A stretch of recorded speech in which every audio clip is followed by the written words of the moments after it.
8th Newmarket Planning Board meeting. I'd like to start this meeting with the Pledge of Allegiance. I pledge allegiance to the flag of the United States of America and to the republic for which it stands, one nation, under God, indivisible, with liberty and justice for all. Thank you all. First on the agenda is public comments. Does there anybody have any public comments for anything that's not on the agenda? Could I say something that's not on the agenda? I guess. I just really love what the golf course has done with their decorations, and it really looks nice. I think it's a great asset to the community. And they are now selling Christmas trees that I believe were cut right here in Hooksett. So they're New Hampshire trees, so they must be fresh. So give them a visit, all right? Bethlehem, he told me. Oh, Bethlehem? Yeah, how appropriate. Well, exactly. Very good. But it really looks nice. All right, I'm going to close public comment at 7:02. Next is review and approval of the minutes of November 10th. Is there a motion to accept the minutes? I'll make a motion to accept the minutes of November 10th, 2015. Any comments? Revisions? Hearing none, all in favor say aye. Aye. All those opposed? I will abstain. I was not here. Before we get too far so everybody knows, Peter Nelson, Diane Germanowski, and Ezra Temko, none of them will be here this evening. So we'll forge on without them. First on the agenda is Wayne and Janice Rose, a continuation of a public hearing for an application for a renewal of an excavation permit for the property located at 421 Wadley Falls Road, tax map R6, Lot 2, in the B3 zone. I have to step down. Okay. So I understand that this was at the last meeting that I was not here. It went through. Diane, do you just want to update us on, I believe you and Mike Hoffman did a site walk? That is correct. If you recall from our excavation regulations, there's a requirement that as part of the renewal process that we go out and do an inspection to make sure that the project is proceeding according to the approved plan and that it meets the town and the state, applicable state requirements. And Mike Hoffman and I did a site walk and inspection on Wednesday, December 2nd at 10 o'clock in the morning. And Mr. Rosa joined us for that. There he is in the back of the room. Thank you. And everything checked out. There were a few recommendations that came out of our inspection. You all received a copy of the inspection checklist. I hope you had a chance to look it over. It's pretty comprehensive. The first item that there was a concern about was as you enter the site on the right-hand side, or I guess it would be the southerly side of the access road, there's an area that has been excavated, and it's fairly steep. The slopes are greater than 1-to-1. And under our town regulations, if there are steep slopes like that, then there needs to be some kind of warning. And Mr. Rosa has put some boulders out in that area to kind of, identify that area and to preclude any vehicle access into that area. But it was our recommendation that there be some additional warning signs located, one in particular at that location. And Mr. Hoffman took a picture of the sign that's across the street that's very visible and effective, and Mr. Rosa indicated he would be willing to have a similar sign made up and installed on that side of the road as well. And also there's was an area that's further south, or further west, I should say, down 152 that came fairly close to the roadway. And it was, and there are signs there, but they're kind of hidden in the woods because there's been some, growth of vegetation in that area. So we asked Mr. Rosa if he would either relocate those or, make them more visible so that the public would be put on notice that it's an area that really is, should not be encroached upon because of the steep slopes. So that's the only real substantive recommendation that came out of our site walk. The conditions that I'm suggesting for the renewal permit are those that were included in the last approval, and I will briefly go over those. There's a requirement that the construction entrance be a stabilized one to prevent any erosion, and every time we do a renewal, the following spring, Mr. Rosa will go out and check the area and fill in any of the areas that need to be filled, and regrade as appropriate to maintain proper drainage, and he agreed to do that again this coming spring. So that's the second condition that's being recommended. Third condition ties back to the original conditions of approval of the excavation permit of the Planning Board November 18th, 2003, and those are enumerated, and we'd like to carry those through each time we do a renewal. And the fourth requirement is that the performance bond in the amount of $27,000 continue to be renewed yearly, which it has been since the original approval, and everything is current in the Rose's files. We did check the notice of intent to excavate records that are filed with the Division of Revenue Administration, and they are required to do quarterly reports, and everything is current and up to date. So with that, I think the application is in a form where it could be approved by the planning board for an additional 3-year renewal. And I'd be happy to answer any questions, and Mr. Roser and Mrs. Roser are here to answer questions that the board may have at this point. All righty. Thank you. First off, is there anybody in the audience who wants to comment on this? Any planning board members, anything to say?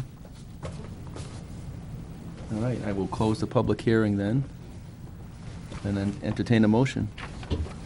I'd like to make a motion to approve the renewal of an excavation permit for 3 years for the property located at 421 Wadley Falls Road, tax map R6, Lot 2 in the B3 zone. With, Subject to the staff Subject- recommendations. Subject to the staff recommendations. is there a second? I'll second it. Motion's made and seconded. Any further discussion? All in favor, say aye. Aye. Aye. All those opposed? Congratulations.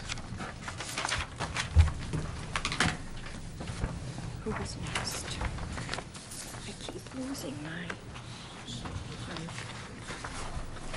Janice, you coming back up? No. Oh, you have to recuse yourself on this one, too? Oh, okay. Okay. All right, next on the agenda is Real Estate Advisors, Inc., continuation of a public hearing for an application for site plan review at 1R Grape Street, tax map U2, Lot 206, in the R3 zone.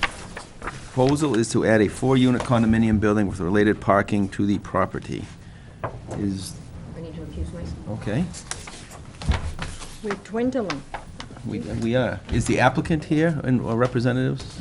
Would you please stand up and, Chairman, yes, may I ask something first? go ahead.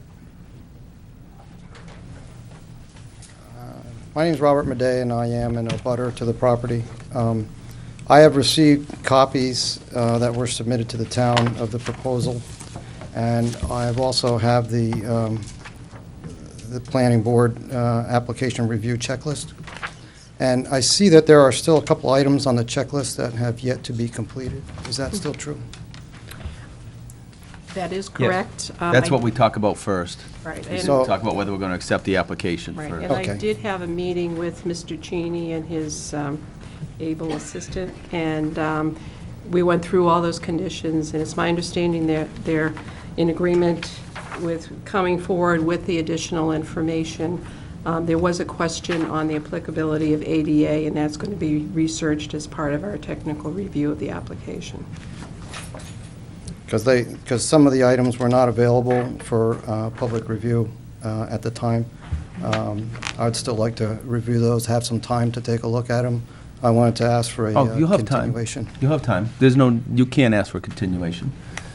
Only the applicant or we can decide to continue it. I understand what you're saying but we will go through the process of deciding whether the application is complete enough for us to start the review, Okay, right? thank you. Okay, so would you please give us a quick overview, introduce yourself, give us a quick overview, and not too much detail, because after that, we do have to get into the checklist. Absolutely, yeah, and is this a good place to put this for you guys to see everything fine?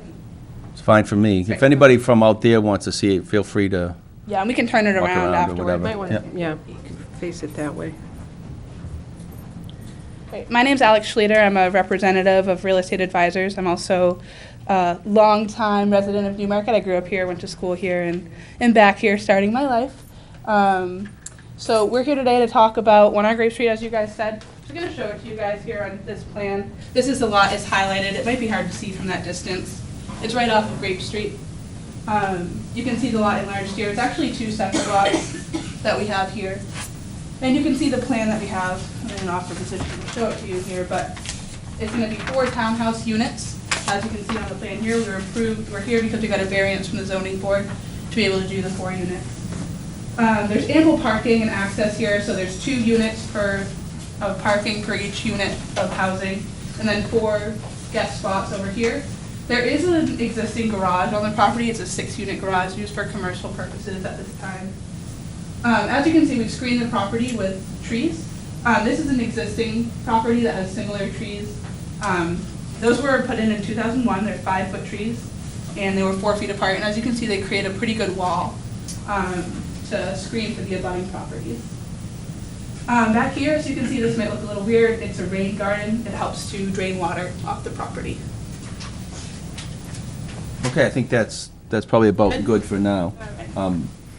Before we get into any questions or anything, we need to discuss about the application, the checklist. So, Diane, do you want to walk us through? Yeah, I'll The walk you checklist. through some of the deficiencies or questions. Some of the questions were answered during the meeting that we had earlier. I think it was on Monday. Some of them are pretty perfunctory, but I'll just go over them. We'd like to see an approval block on each plan that will be signed by the chairman of the planning board ultimately, for continuity's sake. So that was one of the deficiencies. The town's regulations require that soil types be shown on the plans, and we discussed that, and they're more than happy to add that information. There was a question about setbacks, and the setbacks were not delineated on the site plan per se, but on the topo plan. And we also talked about the possibility of consolidating some of this information on one site plan so that the final plan can be recorded at the Registry of Deeds, and they agreed to do that as part of the final review of the plans or final iteration of the plans. Going down the list, accessible parking, that was something we did discuss. Under the town's regulations, there needs to be at least one ADA accessible parking space. And there was also an area where there was a 3-foot wide sidewalk leading to the respective units, and I believe that is in violation of We have ADA. some follow-up on that, and it has to be at least 3 feet wide, which it is. So we have Okay. the ADA requirements here, which say that. Okay. They suggest 5 feet, but they will go down to 3 feet. That's the requirement. Okay. And these are some of the things that, if the board accepts this tonight, it would be discussed in our technical review. They have designated some snow storage areas, but they're rather small, and given some of the snowstorms we've had in the past, certainly a larger area might be warranted, but another alternative is to remove any excess snow, and I believe you agree to that as well, which we appreciate that. Landscaping, that was one of the concerns that the zoning board had in reviewing and approving the variance, and they wanted the planning board to be extra diligent, if you will, about making sure that there was proper screening. And what I would like to do is get some input from the abutters, perhaps who are here this evening, on whether what's proposed is something that's adequate, or whether we should be looking for some additional buffering or fencing or landscaping that would provide a better buffer. I did want to make sure that was brought out in the review. Stormwater is something that needs to be addressed. It's a rather constrained site, if you will, There's not a whole lot of room for the water to go, and we would definitely like to see our town review engineer, Underwood Engineers, review that to make sure that there's not going to be any off-site impacts to the abutters, and to make sure that the bioretention area that's being proposed, it will be adequately designed to infiltrate the stormwater that will run off the site. Solid waste, there is a dumpster that is located. I overlooked that in my initial review. Alex is pointing it out to us now, and that will be screened. And one of the concerns I had in looking at it initially was, is there enough room there for, a dumpster pickup to accommodate in that space. But also we want to make sure that the hours that the dumpster service is provided is at such a time to minimize any impacts on the adjacent property owners. Outdoor lighting, there's nothing specifically planned other than lighting on the building, downward deflecting, and that was clarified and will be shown on the plan. Okay. And at this point, there may be some waivers, but that will become clearer as we go through the TRC process. And we did want to see some elevations of what the buildings would look like, and I see tonight that they've provided us with some photographs of a similar project they've done that would have the same detailing on the facade. Yeah, the only difference that we're proposing is here, there's only one setback in these Right. units. We would have a setback at every unit, which you can see here on the plan. Right. So they're all attached? Yes. They're attached units, and these are attached townhouse condominiums, is that what That's what your correct. plan is? Okay. Let's see, where are we? Okay, so documentation to town departments, I have checked with the police chief and the public works director and code enforcement director, and they do have their copies of the plans, and they will be participating in the TRC process, so we appreciate that the plans were made available to them prior to the meeting. There are some flow calculations that have been provided, and those will need to be reviewed by our engineer to make sure there's excess capacity in the sewer system, which I believe there is. Water and stormwater has been addressed in that neighborhood recently, so there shouldn't be any problem with the stormwater situation. But again, that needs to be reviewed as part of the stormwater review by the engineer. We asked them to include the conditions of the ZBA on the plan, which they have done so that they're there for review by interested parties, and will also be on the plan filed with the Registry of Deeds. And I had some confusion about the utilities. In one place it said that they were going to be underground, in someplace else I saw that there were overhead wires shown. So those discrepancies need to be cleared, and it's my understanding that there will be underground utilities, which is a requirement under the town's regulations. And I might also add that the ZBA placed a caveat on the variance that any cost associated with relocating any of the utilities and accommodating the plan would not be borne by any of the abutters, that would be borne by the developer, which is a reasonable request. You want me to continue? Yep. Okay. So at this point, our recommendation is that if these deficiencies can be addressed, and the applicant has indicated that they will address them, that we would like to forward this to the engineer for a review and to get a cost proposal, and that there be a technical review committee set up to review the plans and look further into some of these issues, and that once that documentation is provided, that it be forwarded to the TRC at that point. And I guess it's up to the planning board to decide whether, given the deficiencies that have been found and the applicant's response, whether we'd be in a position this evening to accept this for a technical review. And I guess I'd Okay. My opinion is that leave that up to you to that all discuss. the deficiencies are minor. So I think we should accept it for review and get it into the process. I don't have a copy of the check I sent that Yeah, along. Right here. Sent it on Friday.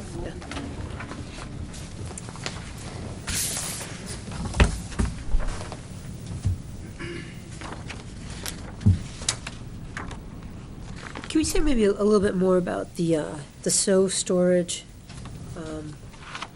Because when I look Well- at the plan, So what? I guess I'm not clear just on the snow.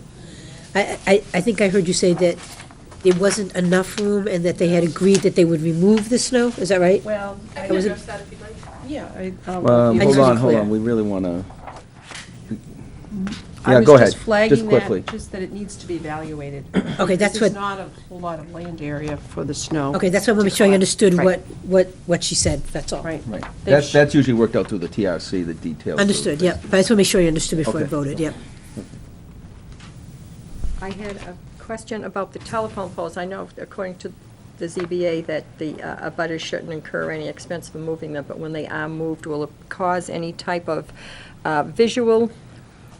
Diane, hold on, hold on. That's Roseanne. I'm sorry. Roseanne. That's the technical stuff that we really should avoid until we decide whether the application is, Great, okay. we have to accept the application Okay. first. All right, before we get into any of those details.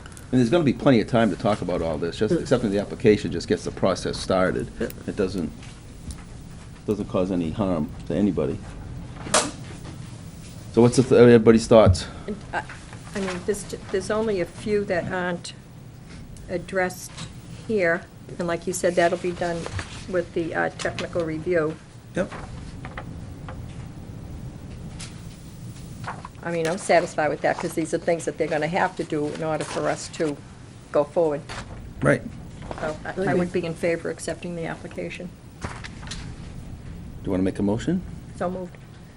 Is there a second? Second. Any discussion? You want to entertain comments from the public? Not on accepting the On this? application, Okay. we'll go into the public hearing. and- Okay. Okay. Any further discussion, any questions, comments? All in favor, say aye. All right. Aye. All opposed? Passes 4-0. Okay, so we've accepted the application. Now we can get, seeing we have a public hearing going already, we can get into more detail. So for the public out there, I mean, the way these projects generally work is we take the information that's provided by the applicant. The town, the planning board has an engineer who works for us. Typically, it's Underwood Engineers. The applicant pays for Underwood to review the plans for drainage, snow, lighting, any other concerns that we have. We set up a TRC, which is a technical review committee, which is generally 2 or 3 planning board members. It's the fire chief, police chief, building inspector, Diane. There's always room for. Water and sewer. Water and sewer. There's always room for a couple of abutters if they want to come and be part of the process. When there's nothing to hide here. So typically that's where we go. Everybody's here tonight, so if anybody wants to ask questions, I guess now is the time to do it. I don't want to have to, everybody keep coming back to meeting upon meeting if you don't want to come. So now is the appropriate time, Roseanne. I keep looking at you and calling you Diane. That's a Start- compliment. Now's the appropriate time to start asking questions. Okay, the questions I had, one was where the snow removal is, if there's a lot of snow, is it going to drain onto the abutting properties? And the ZBA approval stated that the telephone posts, the abutters will not incur any expense to move them, but when they are moved, is it going to cause a visual interruption to their properties that they don't now have? I mean, I'd be concerned about that, if the A visual or an actual service interruption? What do you? Well, not a service interruption, but if the poles are moved from where they are now in order to service this new development, are they going to be placed in front of abutting properties that they weren't there before? And Let's I ask the think applicant she- to explain. she Can wants you to- explain to us what's it what gonna the look like? idea is? Yeah, It's a what's it good gonna- question, because So we're still it's- in the process of working with public services to determine that. Our hope is to reroute all of those to another location, but we're still Okay. contacting them and trying to get that worked out. I mean, As far as the pole goes. So that'll be worked out in the TRC. So that's Yeah, I'd something like to With see public where service. they're gonna be moved to, so we can notify the abutters and let them know that something's gonna be put in front of their house that wasn't there before. We're planning a site walk with the building inspector and public services to address that. Any utility boxes would have to be screened, so it wouldn't be Yes, I aesthetically blighting, shall we I say. know there's a lot of abutters here. Does anybody want to come up and express any concerns or comments, anything you have? Now's the time to start. Please. Hi, just give us your name and My address, name please. is Janice Lamontagne. I live at 3 Grape Street. The first thing I want to do is Peggy Small Porter, she's not actually in a butter, but she lives on Beach Street, couldn't be here tonight, and she asked me if I would read a letter that she had written, if that's all right. As long as it's not too long. Yeah, you Too can long. read it. You It's can not read too it. If it was long, I just said we'd just put it into the record, but that's And I'd fine. really like to read it. Absolutely, that's fine. Okay. Dear Planning Committee members, thank you for the opportunity to voice my perspective. My name is Peggy Small Porter, and I live at 28 Beach Street. I am not a legal abutter, but I am a very interested neighbor. I have many concerns with this project, from the minimal setbacks and encroachment on the Grape Street and Cedar Street residents in that section of the village, to runoff and drainage issues, lighting, landscaping, and snow removal, not to mention the loss of a bit of open space and cramming 4 more families into such a compact area. However, I will focus my comments on what I believe to be another important factor, and that is honoring the historical integrity of New Village. The Preservation Committee prepared the following report, and I have some here.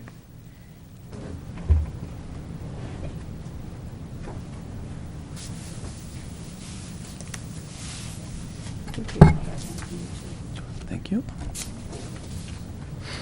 Thank you, dear. Did you,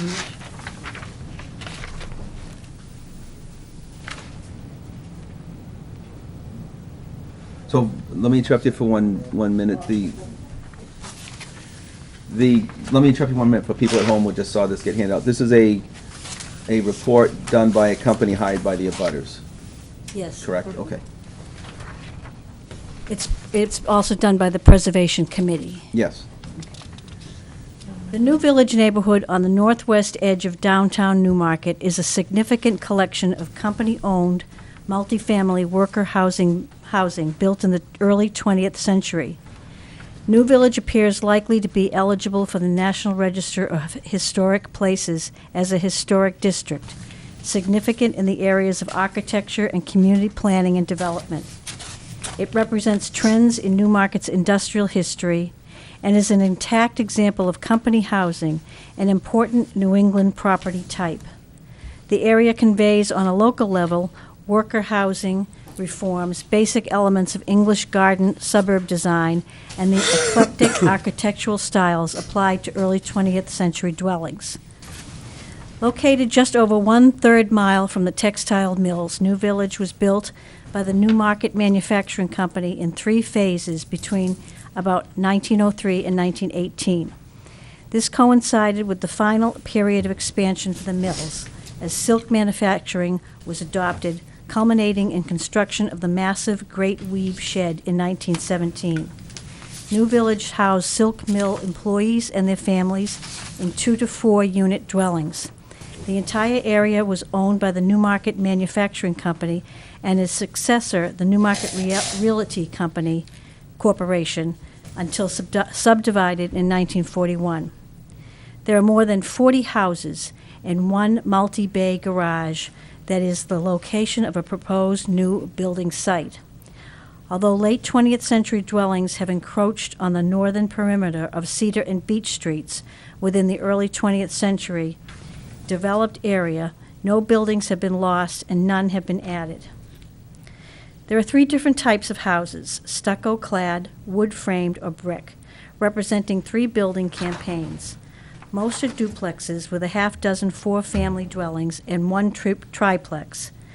The first 6 houses are a row of identical duplexes on the east side of Beach Street, with stucco walls and distinctive gable on-hip roofs. On Elm Street and parallel Elder and Forest Streets are 10 similar wood-frame two-family houses with wide front gables originally detailed with half timbering, now mostly vinyl-sided. These houses are shown on the 1916 USGS map. When Northern Beach and Cedar Streets were developed with Grape Street between, they were laid out in a curvilinear fashion with rows of brick houses in the colonial revival of English cottage styles. All are 2 or 2.5 stories with hip or gable roofs, divided down the middle, with entries on the ends or paired in the middle. No two houses are alike, with different combinations of simple entry trim, arched window lintels, dormers, central or end brick chimneys, and entry porches. The garages on Grape Street have always been unique to the neighborhood and an integral part of it. Built at the same time as the surrounding dwellings, the 6-bay garage provided a use for the irregular parcel created by the asymmetrical street layout and offered an added amenity to area families who could afford their own automobile. The brick and steel construction reflects a concern for fire safety. The facade is altered by new overhead doors, but retains wooden colonial revival trim boards. The neighborhood has a suburban character at the edge of the historic downtown, near the railroad tracks and Riverside Cemetery on the upper reaches of the Lamprey River. It was set apart, but within easy walking distance of the mills. Each house has a small yard with a parking space for each family. Every unit has a side yard, a shared rear yard with a back door sheltered by a small enclosed porch or portico. Some properties have added small garages or sheds, which are the only new buildings in the area. The individual lots of 0.1 to 0.4 acre were subdivided in 1941. Resident families were all associated with the Newmarket Manufacturing Company.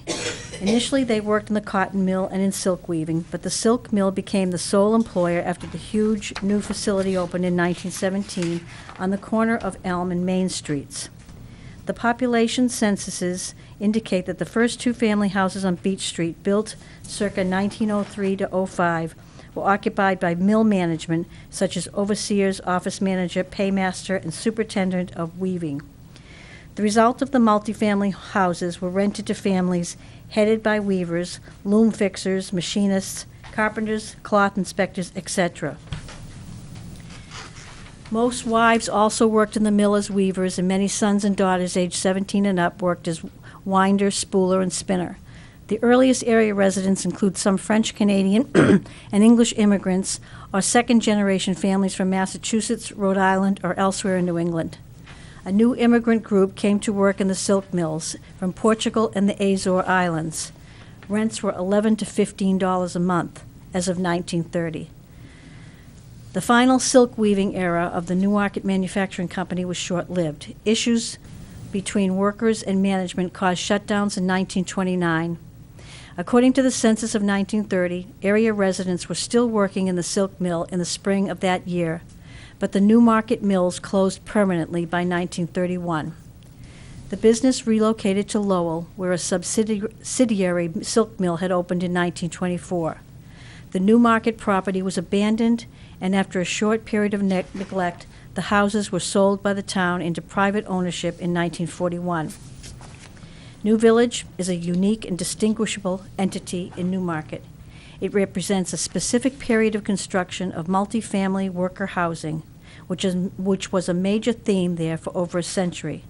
The most closely comparable local area is Nichols Avenue to the east off of Elm Street, a group of duplexes built by the Newmarket Manufacturing Company in the late 19th century and known as Little Canada.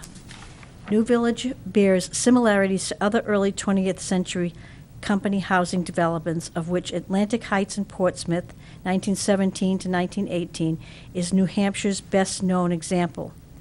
New Village has a number of the characteristics of the industrial garden suburb, including its location outside the urban core, away from the older, crowded 19th century neighborhoods of wood-framed tenements. Brick construction was typical, and the vocabulary of the colonial revival style was used. Buildings were domestic in scale, even when for multiple families. Two-family duplexes were the most common form. Landscape design was incorporated. The intent was a village atmosphere. Streets were laid out as curvy, linear cul-de-sacs, and open space was often incorporated. Sanitation, fresh air, and light were important, as well as privacy, provided by separate entrances and yards. Almost finished. New Village appears likely to be eligible for the National Register as well as the New Hampshire State Register of Historic Places. The area retains all aspects of integrity. While individual buildings may be somewhat altered and lack individual distinction, none have lost the ability to contribute to a historic district. Late 20th century houses are confined to the perimeter and adjacent residential streets subdivided in 1970s. Within the original built land streetscape, there have been no new primary buildings, and no buildings have been lost, not even the brick six-bay garage. Since the approval for the building is a done deal, and we can't preserve the original neighborhood, perhaps we can do the next best thing. Mr. Cheney has stated that he wants to build a multifamily unit in keeping with the integrity of the neighborhood. Based on his claimed intent, it would seem that a brick duplex would fit the bill. Thank you for your consideration. Sincerely, Peggy Small Porter. Okay, thank you. And can I just ask one question? Sure. I was looking at the map, and I can't see where he's delineated the back of our houses. I'm at 3 Grape Street, and it's like, it almost looks like there's a big space there between my house and where he's building, and I don't believe it is. But it's not on there, it's not delineated. Okay. That's just one thing. I mean, I would like to have the map explained to me a little bit better. I'm not a map reader. Sure, Okay. sure. We can do that. you. Before, does anybody else want to speak? Anybody else that's here? Bob, come on up.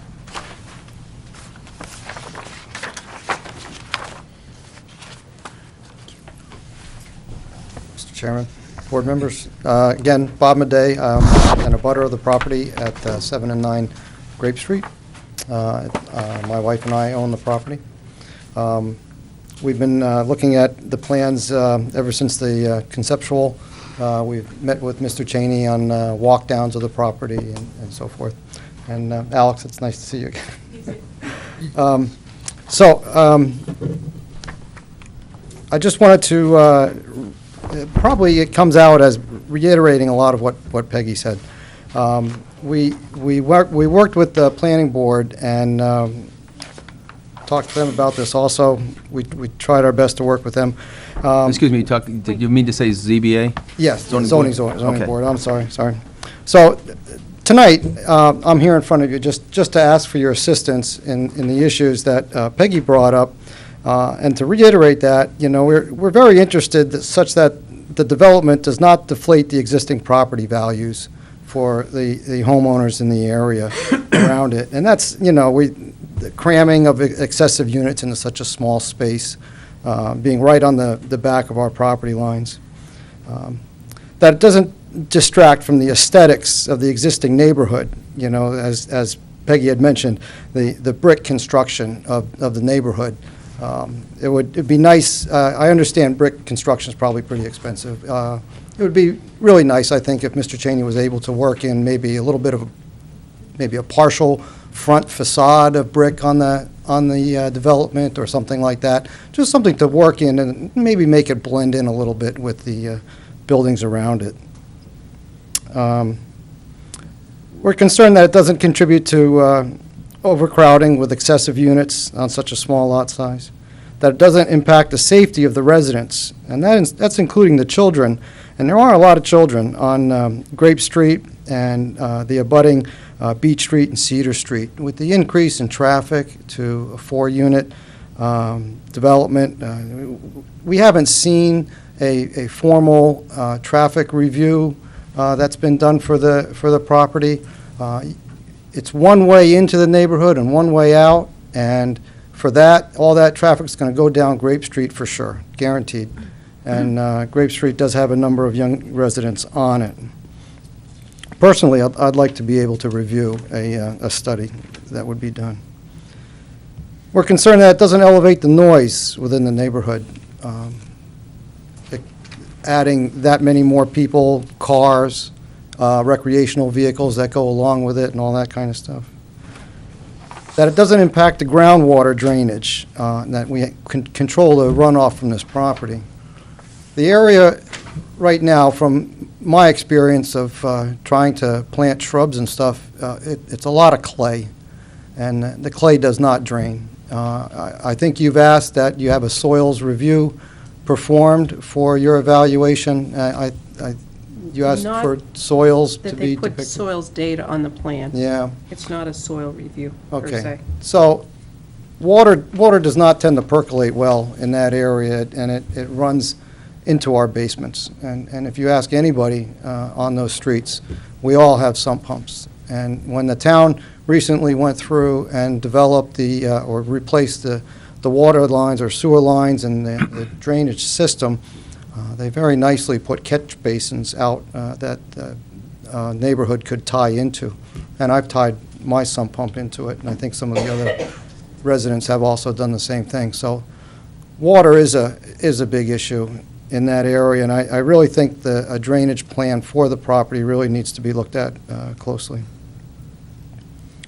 So although the zoning board did approve the variance for a 4-unit development on the lot, the lot's just large enough really for a single-family house. And it's beyond my comprehension that they actually even approved anything other than a single-family house on that lot, but they did approve the 4-unit building. Personally, I think it could be a stretch, but I think a duplex might work well on that property and would certainly would blend in well with the surrounding duplexes. So I ask you, the planning board, to use your authority to help myself and my neighbors in requiring that the development of this property meets our concerns, as I previously mentioned, to ensure that any and all development seamlessly blends into the existing historic and family neighborhood known affectionately as New Village. So I do have other comments specific to the plans, and I don't mind bringing them up now so that they could be addressed in the future. Yep. Let me get a copy of my plans.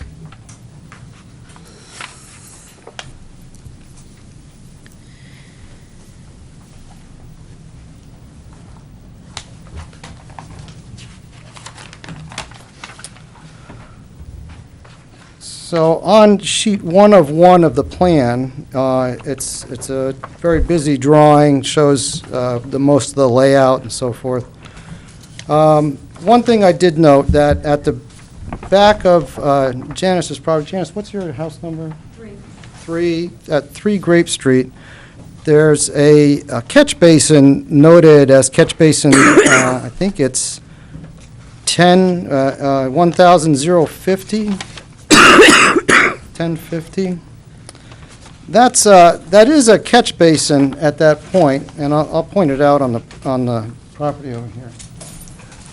It's located right in this area in here. I think that's it right there, that small circle.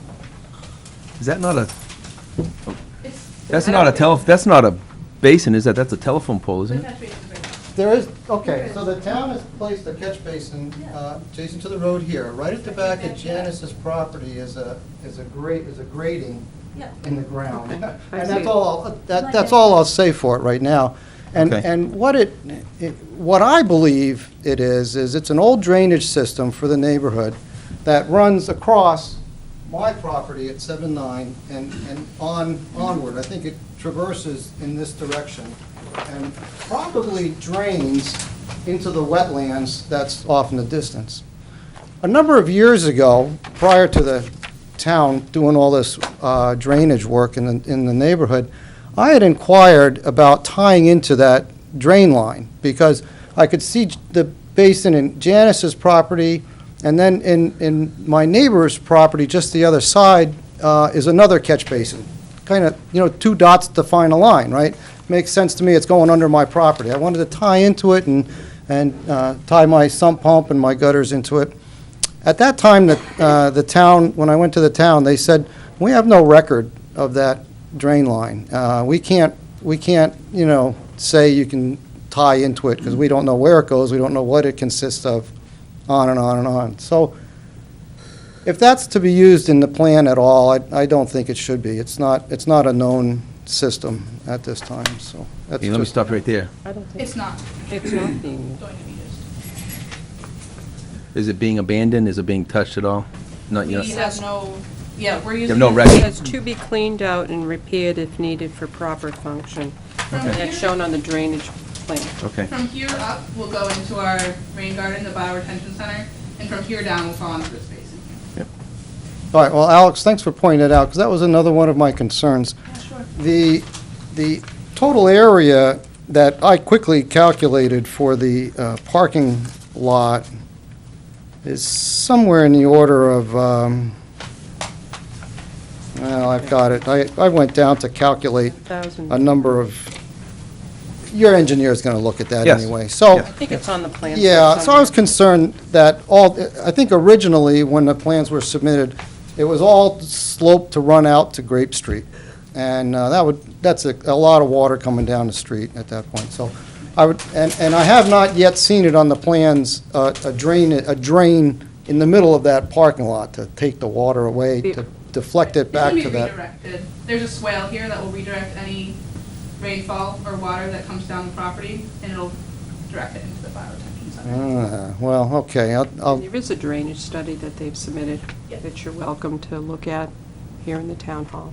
yes. Yeah, and okay. our review engineer will look at that also. Yeah, Yeah. okay, very good. I'll make sure I get a copy of that.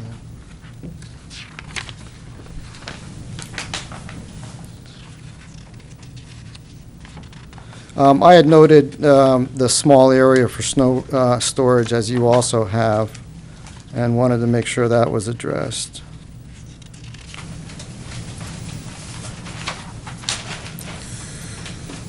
I didn't know if, again, it's probably in your detailed review, if a fire hydrant is going to be necessary to support this property.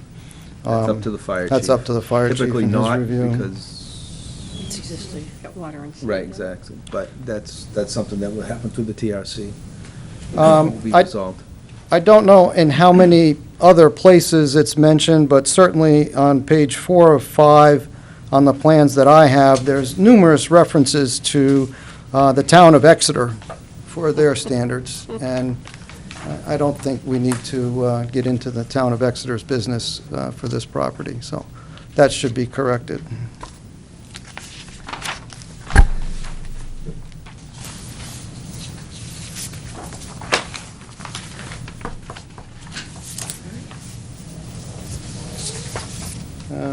Setbacks also, and you had mentioned that in your reviews. Trying to see if there's anything that I might have overlooked here. So you had mentioned earlier that the review committee is open to the public, and I would like to attend that. Is there a way that I could get notified of when that meeting is? Yes, absolutely. Okay, so could you You'll be... probably hear it tonight. You'll probably hear, we're going to try to schedule something tonight, so. Okay. May I be notified by mail? We don't notify by, we will post a notice of the meeting, but we don't notify the abutters by mail of the meetings. Of right. of You're a welcome technical to- review, just Right. You're welcome to contact us in the planning office, and we'll give you the time and the schedule.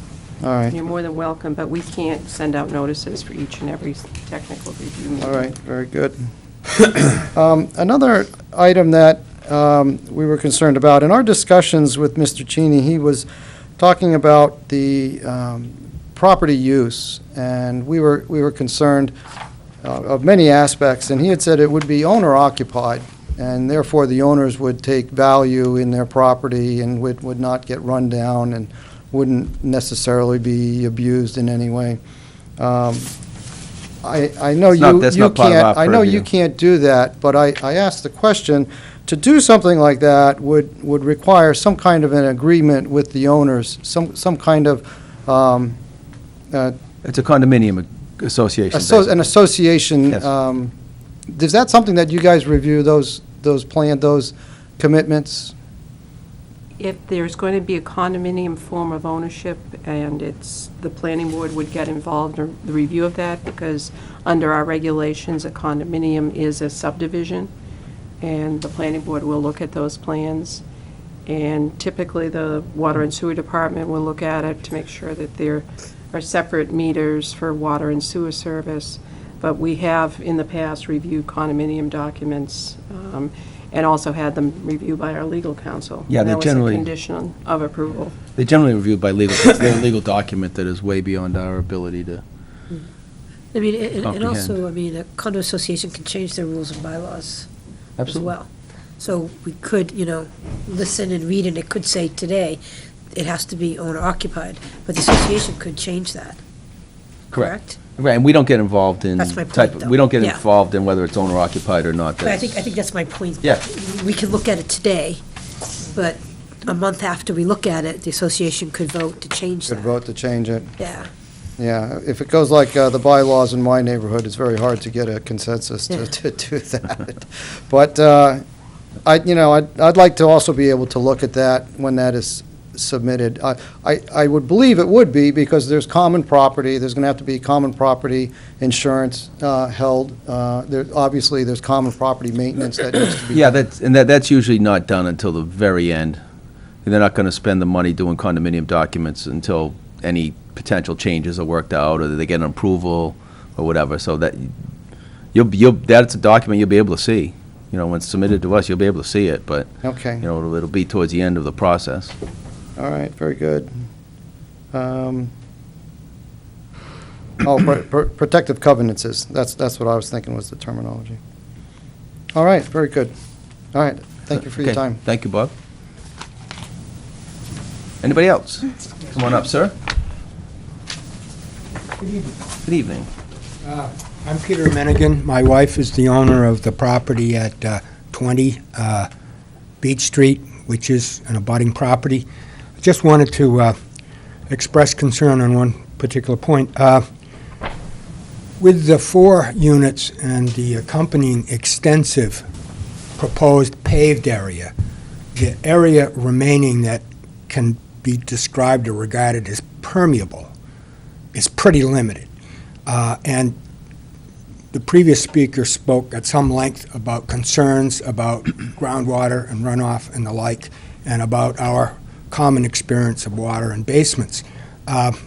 Something that we would urge that you consider, along with drainage arrangements, and I would hope that there would be a soil study, because I agree with the previous speaker that our own experience indicates that there's extensive clay present in the soils in the neighborhood.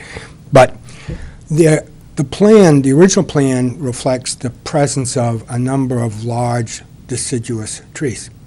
And I believe it's proposed that they're going to be removed.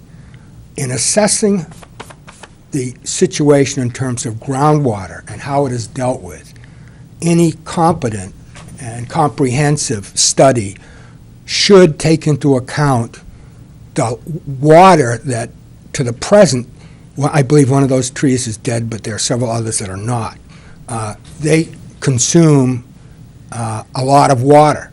And considering the drainage situation and the stormwater situation, not only the limited area of permeable soils should be considered, but also the proposed removal of trees which, to the present, have been responsible for taking care of a lot of the water. And apparently they wouldn't be there, so the problem becomes a bit more pressing than would otherwise be the case. So Okay, that's all. Thank you. thank you. I make one comment.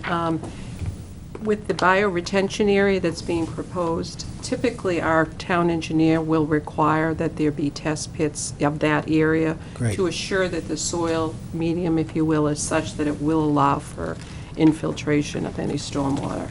So I misspoke when I said there wouldn't be any study at all of soil, but it probably will be one of the requirements that they do test pits, just of that area, to make sure that it will Function properly. function properly. I see. Thank you. Fine. Thank you. Thank you very much. Anybody else? Come on up. Hi, Pauline Curran, my husband Richard Curran, 1517 Cedar Street. We're just concerned with the water retention that's behind our property, and we do have flooding now, so, and How's we're that very built? concerned, and. Oh, hold on, about please. that. From the audience, And then please, just wait. also the dumpsters and vermin, if it's left too long, Yep, and that's in our backyard as well, so. yep. And those are all things that are worked out through the TRC. Those are all issues that are discussed and resolved through the process. We just wanna- If you're going to speak, you have to come up so people at home can hear you and all that. I'd like to know, what is that thing What, called? excuse me, what is your name, though, please? Rich Curran, I own the house on Yep. Beach, Yep. Cedar Street, 17. How's that, what is that called, the rainforest? Bioretention, it's a Is rain that like a garden. dry well? Let You let- want it- yeah, let the let engineer address it. So yeah, it's a bioretention center, it's a rain garden for simpler terms. Rain. What it does is it drains water. These are water plants, so they absorb water. Similar to the trees, as you were saying, that would absorb water in the ground. These are plants that are designed to absorb water through them. The soil and the other types of material that are put in this would absorb the water as well. So it wouldn't rely necessarily on the soil that exists on the property. So it's just, basically, it's just an island, there's no tubing, no stone. Sure, it sucks up the water naturally. It's a hole. Like It's a hole in the environment ground, is basically. Why did you decide to do that instead of draining the water with, It's effective and environmentally friendly. It also looks really, it's a very pretty. with the drainage system, you know what I'm saying? Sure, yeah. It's environmentally friendly. It looks great in the backyard. And, like, I think my property, where is it, right here? No, on the other side, up, Up? yep, right there. Yeah, see, down here, there's a pond, Sure. all the kids come up here, so if you put bushes there, they're gonna walk right through it, they do it constantly. There's no Well, bushes he means proposed for our here. property. I because they mean, do you're it gonna need now. to put a fence up, because they're just gonna cut through, that's what they do now, so. We're willing to work with you Yeah. guys screening. All right, thank you. Anybody else? Just want to ask about. Could you come up and speak in the microphone, though, so people at home can hear you, I please? mentioned it before I sat down. Is anybody going to show me about the map and where my property ends and? Sure, you can ask right now. Ask right I don't. I don't know where your property is. Okay, mine's 3 Grave Street. This one right here, right next to. So, right here. you Yeah, wanna so know where your like, so property is? this is the yard, right? The front yard, and this is the house. But it's not just this, there's more to it than that. So I just, it's kind of like a empty space here, so. So you're I asking if think- I know where your house is? Yeah, well, yeah, it should have been on the map. Shouldn't it? Do you know what I'm saying? That's my yard, this is the. It's just because this is photographed. Yeah, I know, but I just want to know, I want to be able to, Yeah, I mean, you could walk your backyard and measure how long the back. well, no, This is her house right Okay, here. So that's this is my yard here, I think, okay. And this is the house here. Correct. Yeah, all right, that's all I hear. So it's really only this much between my house and here, this or whatever. So that much. Yeah, no drainage. No, it doesn't matter. Looks like you have a It's deck. right here. Well, that's what this plan shows your house ends, you have a deck here. Okay, all right, okay. So from the Yeah, deck, yeah, all right. That's from what the I deck to wanted. the property, I couldn't, I'm not a map reader. it's about 26 All right. feet from All the right. deck to your property. So our house. Okay. And there's trees here and here, but none here? Right, because this is just the side of the building, so we're willing to work with you guys on screening. Side of the building. Well, we're willing to work with the butters on screening. I don't want to see the side of the building, I want to see trees. Okay. Thank you. Thank you. That's all, I just wanted to get that clear. That's fine, that's fine, that's what we're here for. Anybody else have anything? Go ahead. I had a couple of questions. What's the total acreage in that parcel? It's a little over half an acre. A little over half an acre. And are they, Diane, they gonna have to be asking for variances to fit all these houses in there? They already Any have their waivers? You already variances. got I mean, the variance, what about They've already waivers? received their variance. Now, what, in that area, if they didn't go to ZBA for the variance, how much land would they have to have per unit? Because I know they have single and they have duplex and they have multifamily in the R3 zone. I'd have to I'd have to look it up, Roseanne. What's the? This is in the R3 zone. Well, I'm They've just. got the variance, so there's no sense talking they got the about. variance. They had a variance for the use, I believe, and also for the density. They had a variance for the use and for the density.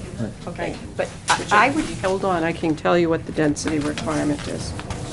Do you We have have a another question? document that shows the acreage of the abutting properties, if you want to see it. Yeah, do you Do- mind? Roseanne, what was, do you have another question while Yeah. Diane's looking that up? you know, I would like, you can look at that while I'm talking. I'd like to see, I mean, we do have some notes here from ZBA as to certain conditions for the screening and the Yeah. telephone poles.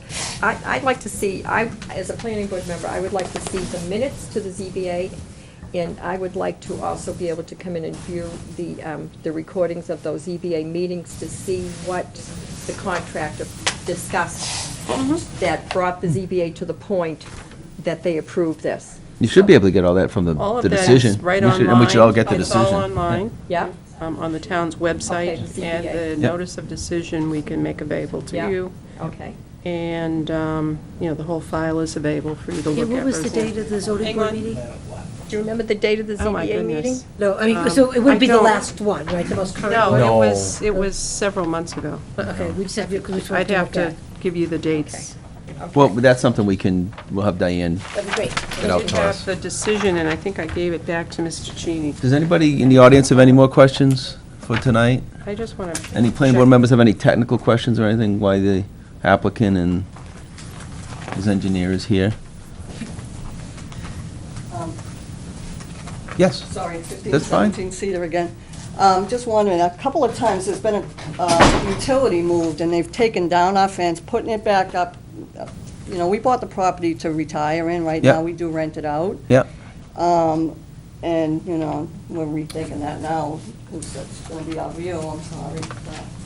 But, they've taken that fence down, put it back up, and nobody's notified us. They can't, they They've can't done take your it fence several down times without. over the we've owned the property 10 years, and they've And- done it before. I owned it, my brother did it. They did it Yeah. to him, too. So Do they have an can you make that a easement? requirement, that they have to notify us before they? We don't have to make that a requirement. It's your fence, it's a legal They're requirement for them to doing do it. it. Whether we It's too do it, say it or late. not, Like, we don't, we don't give any more weight to a legal requirement by saying it's part of the decision. You need to notify them when you take their fence down. Do they have an If they take easement? it- well, it's if part somebody- of this if somebody takes your property fence down- that he's coming for a, No, but if somebody hearing takes your for. fence down without your approval, you should call the Well- police on them. Yeah, we find out after the fact. Hmm. It's a little late. So can Understood. you make it known that they have to notify us before they go and do that or something? I don't think they have any intention of taking your fence down. Well, they don't even know, because they're waiting for the power company. Yeah, it wouldn't be They don't us, know though. that yet. It would be the so power, we it'd be the don't power know company, but either. that would be the power company if they did, so. Right, yeah. right. Point well taken, but they have no intention of taking your fence down. In the R3 district, the maximum density is 2 units per acre, and they received a variance for 4 units, or About half an acre. half an acre, right. The zoning board approved it, all the documentation's in the office, the folder's there for you to review. And it also, I would like We never thought to, it would make it there. That's why none of us showed up. We just never thought that you guys would ever allow something like that. well, we didn't allow We didn't, it. we didn't allow anything. Okay. We haven't let- I might also add that this was appealed to Superior Court, and the town, the decision was not reversed by the Superior Court. So that Who took it to Superior Court? the abutters The abutters did. and the town won. The ZBA. Or the town, the Yeah, ZBA yeah, won, yeah. whatever. Yeah, their The decision was court upheld. ruled in, let me just, yeah, the They upheld court their ruled decision. in favor of the town. Okay, let's keep things, One more. go ahead, Bob, come on up. You guys had talked about it, again, the electric utilities, okay? So right now, there's a pole right in the center of the property, and it provides distribution of power to, I think, just about all of, everything on Grape, the 2 houses on Grape Street, and then a few more. So obviously, the pole has to be dealt with, and we've talked about it and stuff. It may require buried utility lines to our duplexes, our Yep. 2-unit Yep. buildings, out of that location, unless they're gonna route power down the street and put in an additional poles and come around. But our entrances are at the back of the houses right now, because they align with that pole at that back area. Yep. It would be worth you guys taking a walk of the property. Oh, we'll do a site walk. We will. Yeah. Take a look at it and see the way it is right now. But that's, it'd be nice to have that all buried. I think that the trees, as were mentioned, are very old trees, are very large. They do suck up a lot of water, but they are growing around those power lines too. And it is kind of a nuisance, sometimes the wind will come down, and some of them have even put tension on the existing lines, and they pulled it away from my house. I've had to re-secure it to the house. So having it buried, would probably be a good thing, but that they would have to excavate from that property over into our property. So. Yeah, they have to, if it goes forward, they have to coordinate and get permission to do that.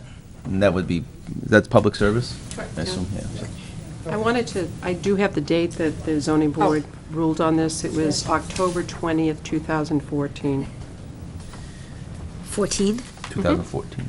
Now, been over a year. Diane, you said that they got the variance for the density. They got for the density. For the density. That's correct. But it's up to us to determine the setbacks in.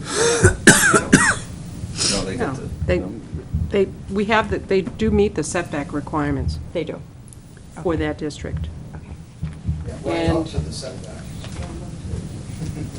And in the R3 district, multifamily housing isn't allowed use. So they didn't have to get a use variance, but they did have to get a variance for the density. For the density.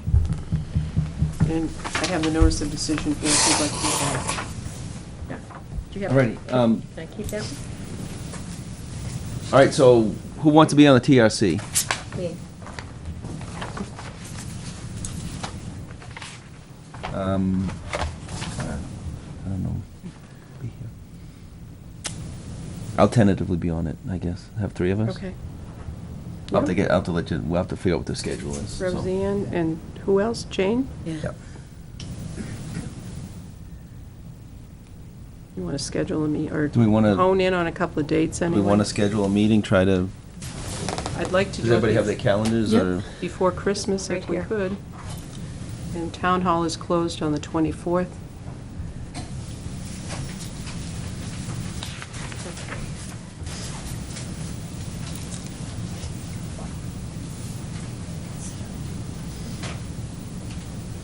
How about Monday, the 21st?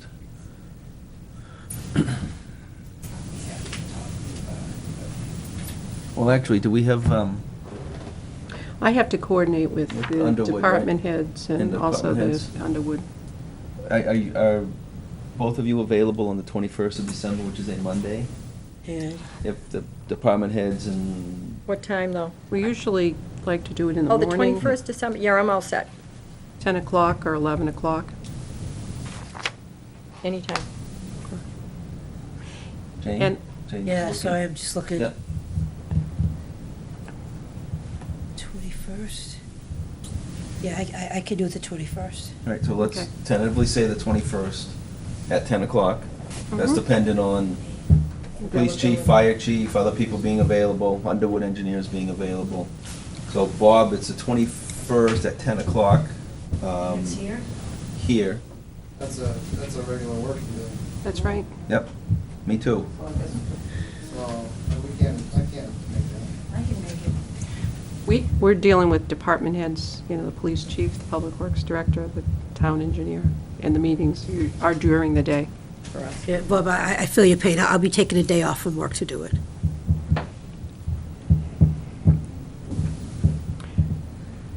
Well, so it's tentatively set for 10 o'clock on the 21st. We do need to confirm that. We will confirm that, and we would like to have Mr. Smith, Christian Smith of Beal Associates, present, because many of the questions that have come up are technical engineering questions, and he would be better versed in the issues to be able to address them. We would need to get, That's why he has a stamp, Mr. Pacini. So we have to get Phil from Underwood there, too? I don't understand why you have an engineer and you need us to have a. That's right, because Why? your engineer represents your interests, our engineer represents the town's I interests. can take well care of my own interests. That's your decision. If you don't want your engineer there, that's fine. That's your decision. Well, but some of these issues are technical issues They that are. need to be They- sorted out with professionals. And yeah, but it may take longer to get resolved if their engineer isn't there, Okay. so. That's your decision. So is it envisioned that there's just one technical review meeting? We don't know. Depends on how things go. Usually there is more than one technical review meeting, but I'm not gonna sit here and tell you there's gonna be 1, 2, 3. It all depends on what issues come up, what the review engineer has to say, and what we're able to resolve with the developer. So the meeting could be 2, 4 hours long? It's usually an It's- hour and a half, yeah. 2 hours, and if we can't resolve it, then we have to solve it, set another date. Right. Usually, the way that goes is we get a review comment letter from our engineer, we submit it to the developer and the developer's engineer, and we ask the developer's engineer to respond to it. And, that sort of sets the stage for the discussions, the negotiations that take place. And there may be 2 or 3 meetings, and again, it may be continued 3 or 4 times before we get to a point where we can come back with a definitive recommendation for the planning board to act on with some specific conditions. During that interim period, we try to resolve the issues with the abutters and the technical issues with the department heads, and hopefully get to a point where the plan can then be presented in a form where it can be acted upon by the board. And then to be clear, it could be one meeting. If our review engineer comes back with a letter that says the plans are great and the drainage works and everything, the lighting is okay and the landscaping is fine, we're not gonna meet just to meet. So, that's not typically what happens, but to let everybody know, it could be one meeting. I don't expect it to be, but it could be.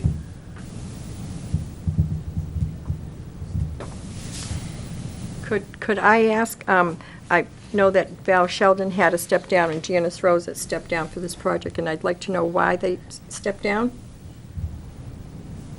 I may have a financial interest in this because I work for the applicant. You work for the applicant? Okay.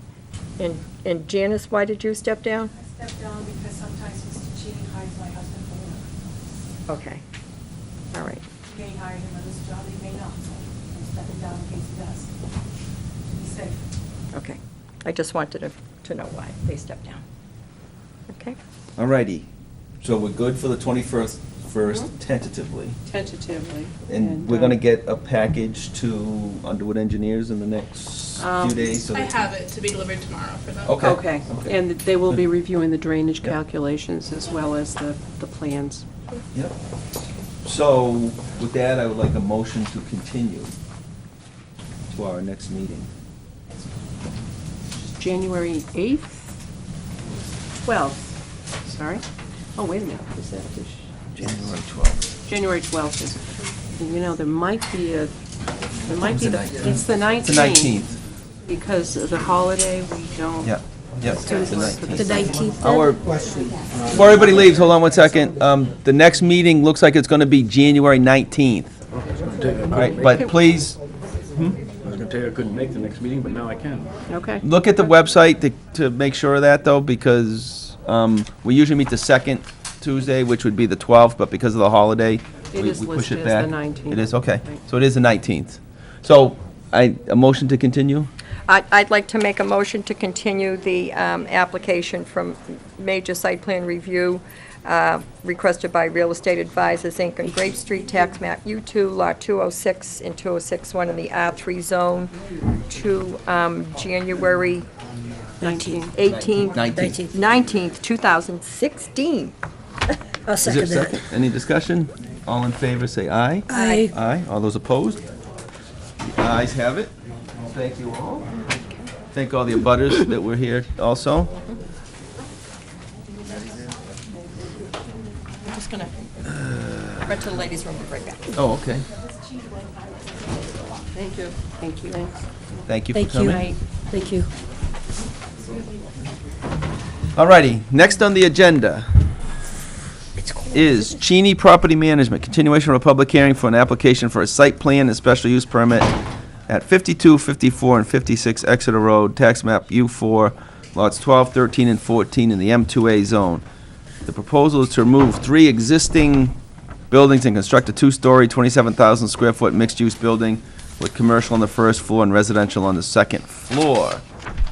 I see Mr. Sievert here preparing to set up his easel.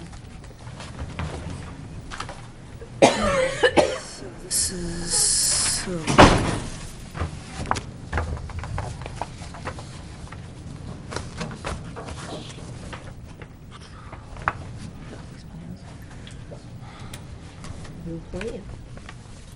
That looks nice. I like the plan. Looking at it. It is nice, yeah, it's rendering. Thank you, I didn't design it, but thank you. You can take credit for I it. thought about it, though. He was listening. He had a And I- vision. Mike, would you? I helped. Would you update us Yes. on everything that's happened since our last meeting and Yep. and maybe step back a little bit Yep. about the TRC comments and Yes. concerns? Yep. I will. So I'm Mike Sievert with MJS Engineering. I'm here representing Walter Cheney Jr., Cheney Property Management, and you know the property. So I'm here, I think we're here this evening to kind of push forward and get through the majority of comments and so forth, and then present some of the responses. I have some waivers that I submitted from our last discussions and so forth. Since our last meeting, we had a TRC meeting, and we've gotten a full list of comments both from the town engineer, the building inspector, and planning board members and so forth, everybody who was there, and some of the department heads. In response to that, we prepared a revised set of plans, which you had gotten around December 1st, and a letter addressing all of the issues that were either brought up at the TRC meeting or on the engineering review. And so that has all been submitted, along with a waiver request. We talked about a waiver request for parking at that meeting, and so I've submitted that to go over this evening. And I've also, we talked about the road setback and a waiver request. We had originally put that on the application. That's actually a special use permit, or part of the special use permit. And it says in the regulations a waiver for that special. So I wrote a waiver to back that up. Yep. I think that's the process. So that's kind of where we are. One of the questions, I guess, and I don't know if you have, and also we talked about architectural elevations, which are in your plan package, which I had updated, and they specifically call out all the types of materials to be used, and we can go over that in more depth as we get through there, but that's another piece that's there. And then I've provided this rendering kind of showing those materials on the building and a color scheme, not necessarily the exact color scheme, but a color scheme. So the one important thing, and if you don't mind, I'll start with this just because it was left a little tenuous or controversial at that TRC meeting, was the drainage. And one of the questions that came up at that was whether or not this project is a redevelopment project. And it would be very helpful for me to be able to address the drainage if we could determine whether the board feels like this is indeed a redevelopment project. And I put it together in the review comments under the stormwater management comments on page 5, and I've described why it's a redevelopment project. We feel it's clearly a redevelopment project, and the reason that is because under your definitions, it says Any construction, alteration, or improvements that disturb more than 20,000 square feet of area or adds more than 5,000 square feet of impervious area, of which we meet both. So, and it's a redevelopment. It's important to us that it's a redevelopment project because it allows us to fall under the drainage calculations and design under redevelopment. And that's all. You know, we're not trying to say it has to be a redevelopment project for some other reason. Really, it's just that and the fact that the lots are all clearly developed now, and we're going to remove that and redevelop it. So if everybody feels that way, I could explain what we've done for the drainage and where we stand with that and what we would first go on with. Yeah, personally, I agree with you. Diane? Yeah, I was going to say, after our TRC meeting, I did go back and looked at the definition, and it talks about redevelopment, and it also talks about reuse of existing buildings. And in this case, it does fall under the redevelopment category because they're demolishing what's there and rebuilding. So I believe that it does follow the definition for redevelopment, which means that the applicant shall make an attempt to meet the minimum stormwater requirements and isn't required to meet it for 100% of the site, but for 50% of the site. And it's up to the developer to present a combination of stormwater measures that can reduce the overall size of the existing impervious surface, capture and reuse stormwater, and providing various best management practices for peak flows. And that's something that would have to be looked at on a case-by-case basis based on the site conditions.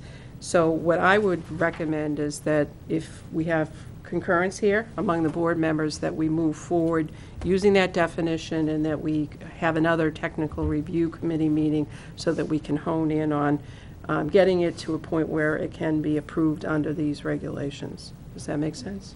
I certainly agree with the fact that it's redevelopment, no doubt about that. Where does it say they only have to comply with 50% of the drainage? If you turn to, do you have your site review regs right yep. there? Okay, it's my page 38, which is right before 308 water supply. 3.07D. It's What is D. it? 3.07D. D, 3.07D, yeah. which is minimum requirements for redevelopment projects.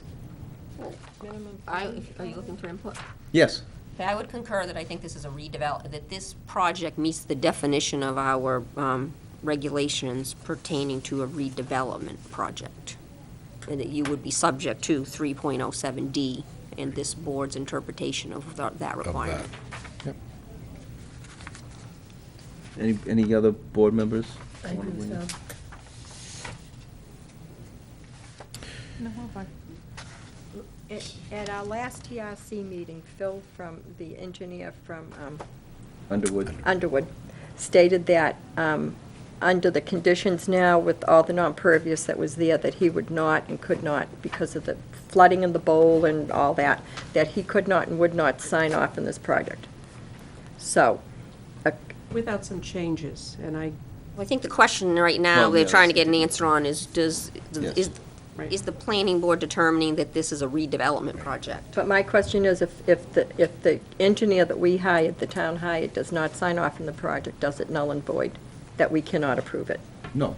no, okay. I think if you look at the regulations that apply to redevelopment projects, you'll see that it's more of a negotiated process based on what's realistic and feasible, given the constraints of the site. And I do have some follow-up correspondence from Phil McDonald. I just got it this evening at 5:30, which is why we didn't get it out. But, you know, he does highlight in his, this is in response to your letter, okay, that stormwater has not been addressed. Instead, the applicant is discussing details of how it will be implemented. He's saying we do not recommend any approval until stormwater management is addressed. And he said the town should, or the applicant should note the town's commitment to implement stormwater treatment where possible to reduce non-point nitrogen to Great Bay and other MS4 minimum controls for stormwater discharge, which is an EPA program that the town will be required to comply with after the permit is issued. No, I agree. Sometime in. But we're getting ahead of ourselves a little bit. Okay, so I just agree with you, want to, but- I just want to Yep. kind of. So we agree. A context to this. We agree it's redevelopment, okay? Do we have a majority opinion on that? Yes. Well, Jane said okay.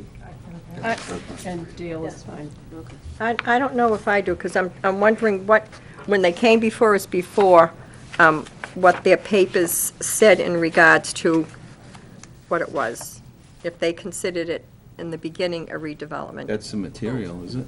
1, 2, 3, That 4. was got a majority. We have a unclear. majority. It was unclear whether it was developed, Right. redevelopment. They always thought it was a redevelopment. It wasn't unclear to us, but Yeah, it might have been yeah. unclear to you, Well, but it wasn't unclear to us. We think it's a redevelopment. Clear now that just 5 because- members believe it's a Right. redevelopment. Right. Fine. Okay, So, Do you want a motion on that for the record?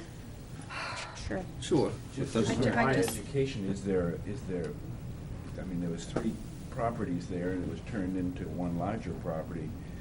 Is there a technical, is it an opinion, or is there a technical definition of whether or not that's redevelopment? It seems like redevelopment. Well, I can tell you what the It's- definition is in the regulations. there is a technical definition. It's on page, Well, what's the definition of develop? Existing developed parcel. So it's already developed, so. okay, redevelopment is, and this is in our site review regulations, any construction, alteration, or improvement that disturbs more than 20,000 square feet or adds more than 5,000 square feet of impervious, which this does, on an existing developed parcel. This definition of redevelopment only pertains to the stormwater management requirements of section 307, which is the section we're talking Yep. about. Which means pretty clearly that it's a redevelopment project, it's already developed project. Doesn't Right. define how developed the parcels have to be. On an what was that, on an existing On developed an parcel? existing developed parcel, and there are buildings on this parcel, it is a redevelopment. You're talking about the houses themselves that are going to be taken down? And this parcel will be redeveloped. So I would like to make a motion that the project proposed at tax map U4, lots 12, 13, and 14 at 52 to 56 Exeter Road falls under the definition of a redevelopment under section 1.03 of our site plan regulations. Is there a second? I'll second it. Any discussion? Hearing none, all in favor, say aye. Aye. All those opposed? Nay. Motion passes 5-1. Mr. Seaver, go on with now your explanation of your drainage. So our drainage design that you currently have in front of you matches or meets your requirements that we feel.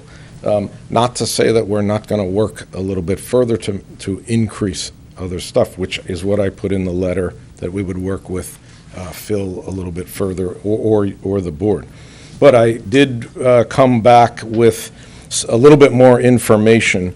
In another section of your regulations under new developments, it talks in there about, meeting the, it's under 307B4, it says, design details for measures that control peak flow rates, provide for groundwater recharge and/or capture and reuse of stormwater, shall be in accordance with NHDES regulations. So you do lead us to the NHDES regulations.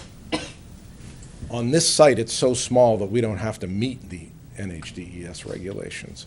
However, we already meet them because the NHDES regulations require that the groundwater recharge volume of a site, which is essentially a percentage of the soils over the different types of soils underlying new impervious area. And so you take a percentage of the soils that are now impervious and you you create a volume that used to, or a percentage of the volume that used to infiltrate into the ground. And that's what the DES wants you to infiltrate back into the ground under all the storm events. What was that, Mike, 307 what?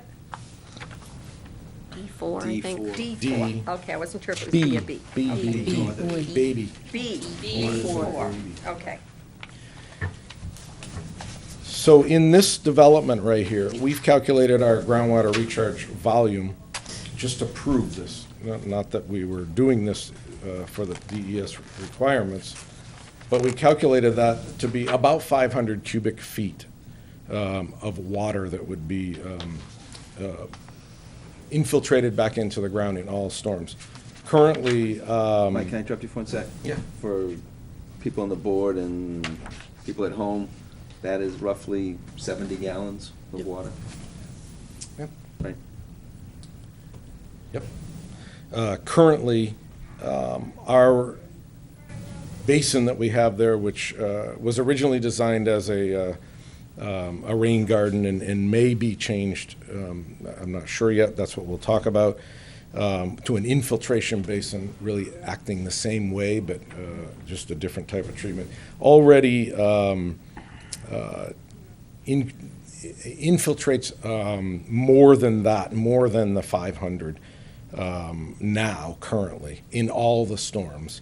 And then, we talked about possibly adding another infiltration trench or so forth, which we've done some test pits, and we could double that if we added that trench in. So we will exceed that requirement that would be a requirement under new development for this type of development. We also have are decreasing the overall peak rate of runoff on this site as it stands right now, which I think Phil had talked about needing to decrease the volume, which is impossible on a site like this that has this type of soil that you can't infiltrate everything. And the DES doesn't require that on all their storms, even in a large project. So that would be just impossible to do. So that was our problem with the discussion at that last one, is that it was just an impossibility. So I've come back with a couple details of the existing design and comments that we can actually improve on those, and we're willing to do that. So your intention at this point is to amend your drainage analysis and Yep. change some of these things? Add a few things and change things, address some of the issues that were originally brought up. There's A through H comments, which may or may not be applicable, or we could just do them because they're legitimate comments. And so we would address that and respond in that manner. I don't know if that requires another TRC or G meeting, as opposed to just getting that information back to Underwood. I think we need, there's some other issues too that Phil has brought to our attention regarding the striping plan that he wanted to have corrected. What plan? The Striping. striping plan. Okay. Pavement markings. And, Okay. I saw that this evening, It that just came in. came I don't through this agree with the I way think- that striping and- is, and I mean, I don't care if we stripe it a little bit different. It just doesn't make sense to stripe it exactly like that, and we can go over that Well, that this needs to evening. be worked out with the TRC committee and the engineer being present at that meeting. I think it would be beneficial to the TRC, before we can make a recommendation to the board as a whole, would be to have Phil re-look at and work with Mike as far as the drainage relative to doing this as a redevelopment parcel. Right. And, what is Phil's position relative to these items, A through H, and the 3.07D?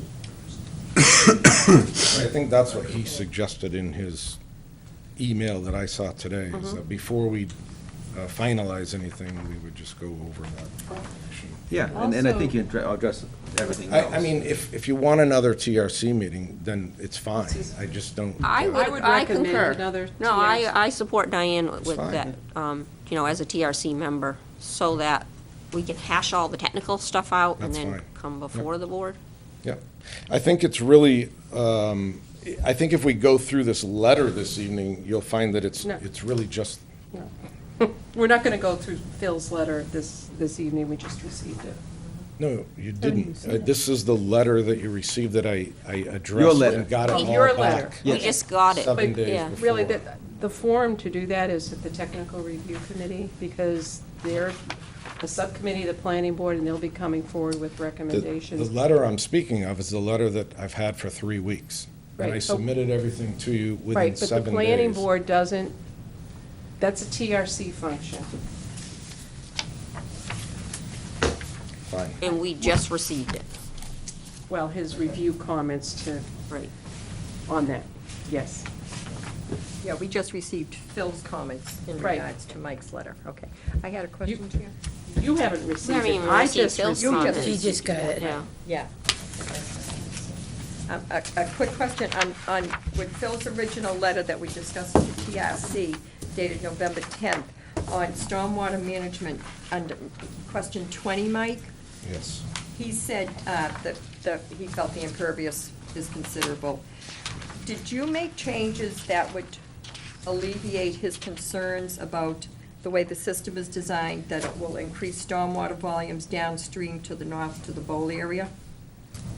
Did the changes you made, will that eliminate that problem? I've confirmed our infiltration rates by doing the test pits, and then what's confirming that our infiltration out of that rain garden would be adequate to do the groundwater recharge volume, and then we'll work on adding that infiltration trench underneath like he suggested. All right, but we can talk about that in TRC. Yes. And can I just say that one other concern that Phil raised in his email that I got tonight at 5:30 is that, he acknowledges that the planning board issued a waiver to the traffic impact analysis, which we did at the last meeting. He goes on to say that the town and the applicant should recognize that traffic and churning queues on Route 108 will likely increase as a result of increased churning movements. We suggest that the plans be submitted to DOT for review comments for both drainage and also, for traffic as well as drainage. Because remember, Route 108, the drainage system is the state's drainage system. That's right, And yeah. they need to weigh in on that. You told us that you're working on a submittal to them to ask for a updating, if you will, of your highway access permit. Has that happened? And when will that happen? When will we see that? We're ready to do that, but we were just waiting. There's no sense in doing it until we finalize the drainage of how it's going to be, or we'll just have to keep resubmitting to them. We just went through a process with the industrial park project where we spent 8 months working hand in hand with Jim Hewitt at the Division 6 office of DOT. And he did attend several of our meetings and provided some great input. And I would like to invite him to the next TRC meeting so that we can have the benefit of that input. So if you could get something to them so that they can Sure, I'll react, submit that the would be great. application ahead of time. And that's another reason why I think we definitely need to have a TRC meeting to move this to the next step. Yeah, we need to move it forward, A couple of things, though. We're still talking about site plan review, Yep. right? We still have not accepted special permit. Special use permit Special use application. permit application, Correct. right? But you have the We have. fiscal impact. Well, that's, We have the market analysis. yes. Did you get a copy of the market I did. analysis? Okay, because I We don't have, have the fiscal impact. let me just give you an update on that if I could. I have an extra copy. Well, I have. Did you get two? Yep. These guys laugh.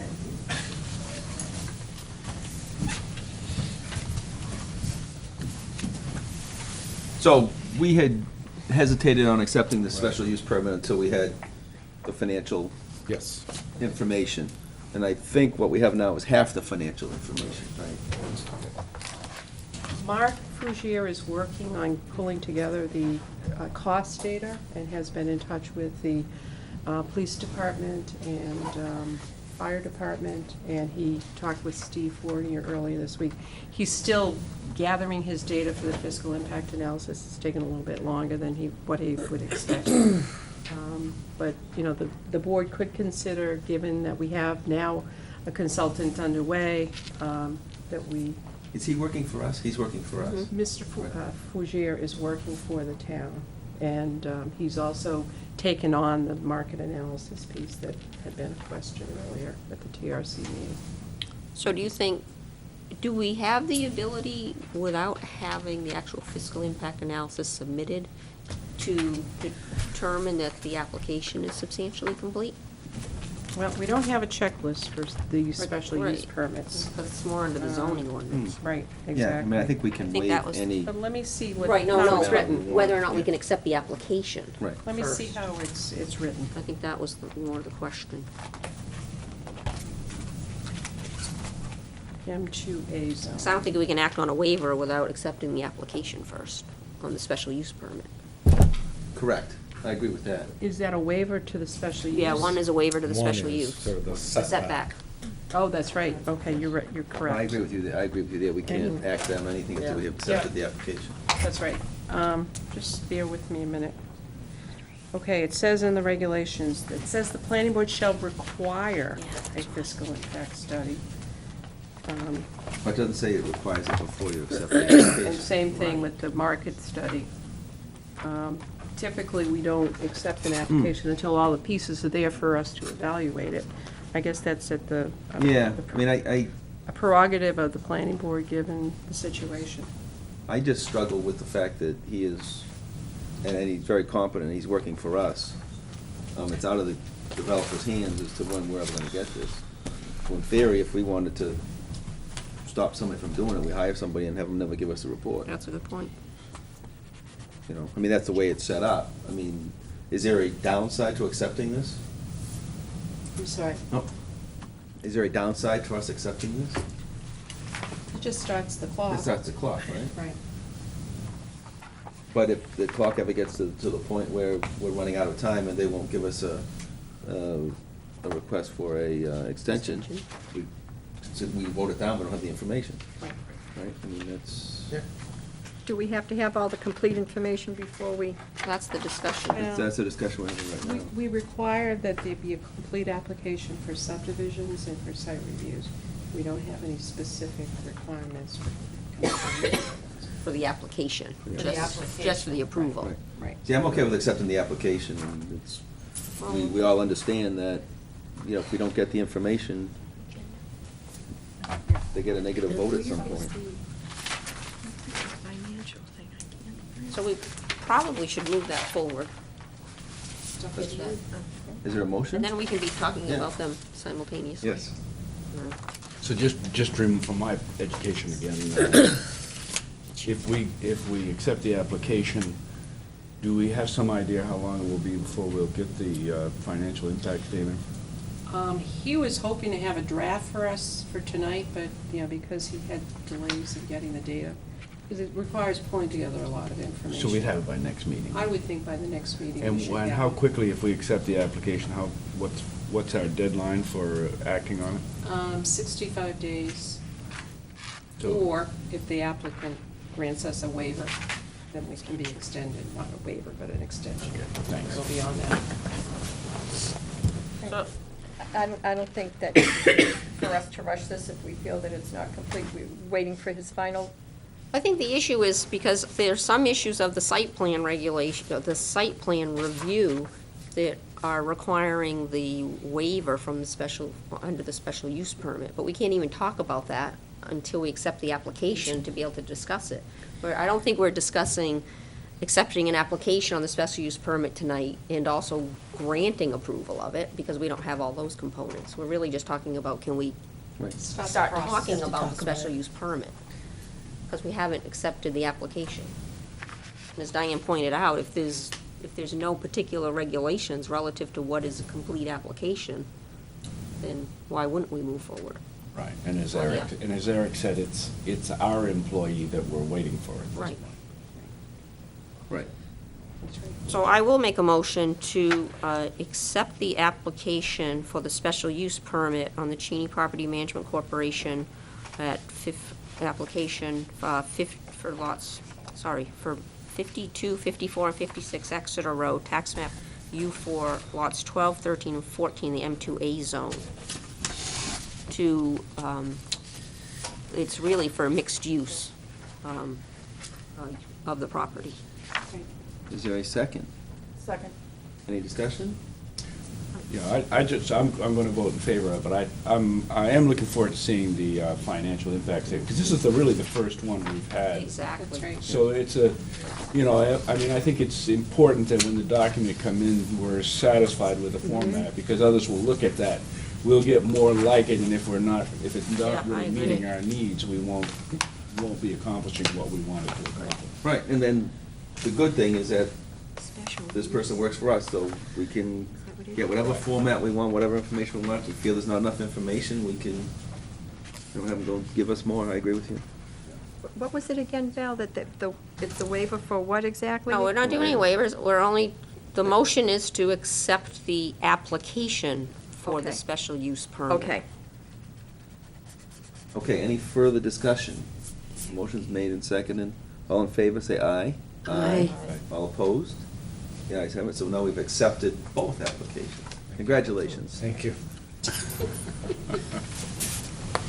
Okay,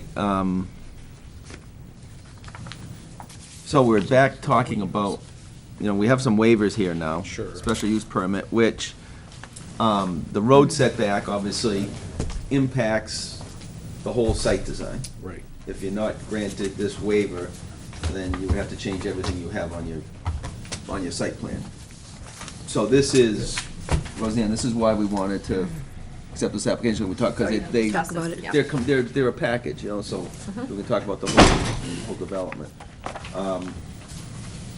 Do you want to walk us through the waiver request? Yeah.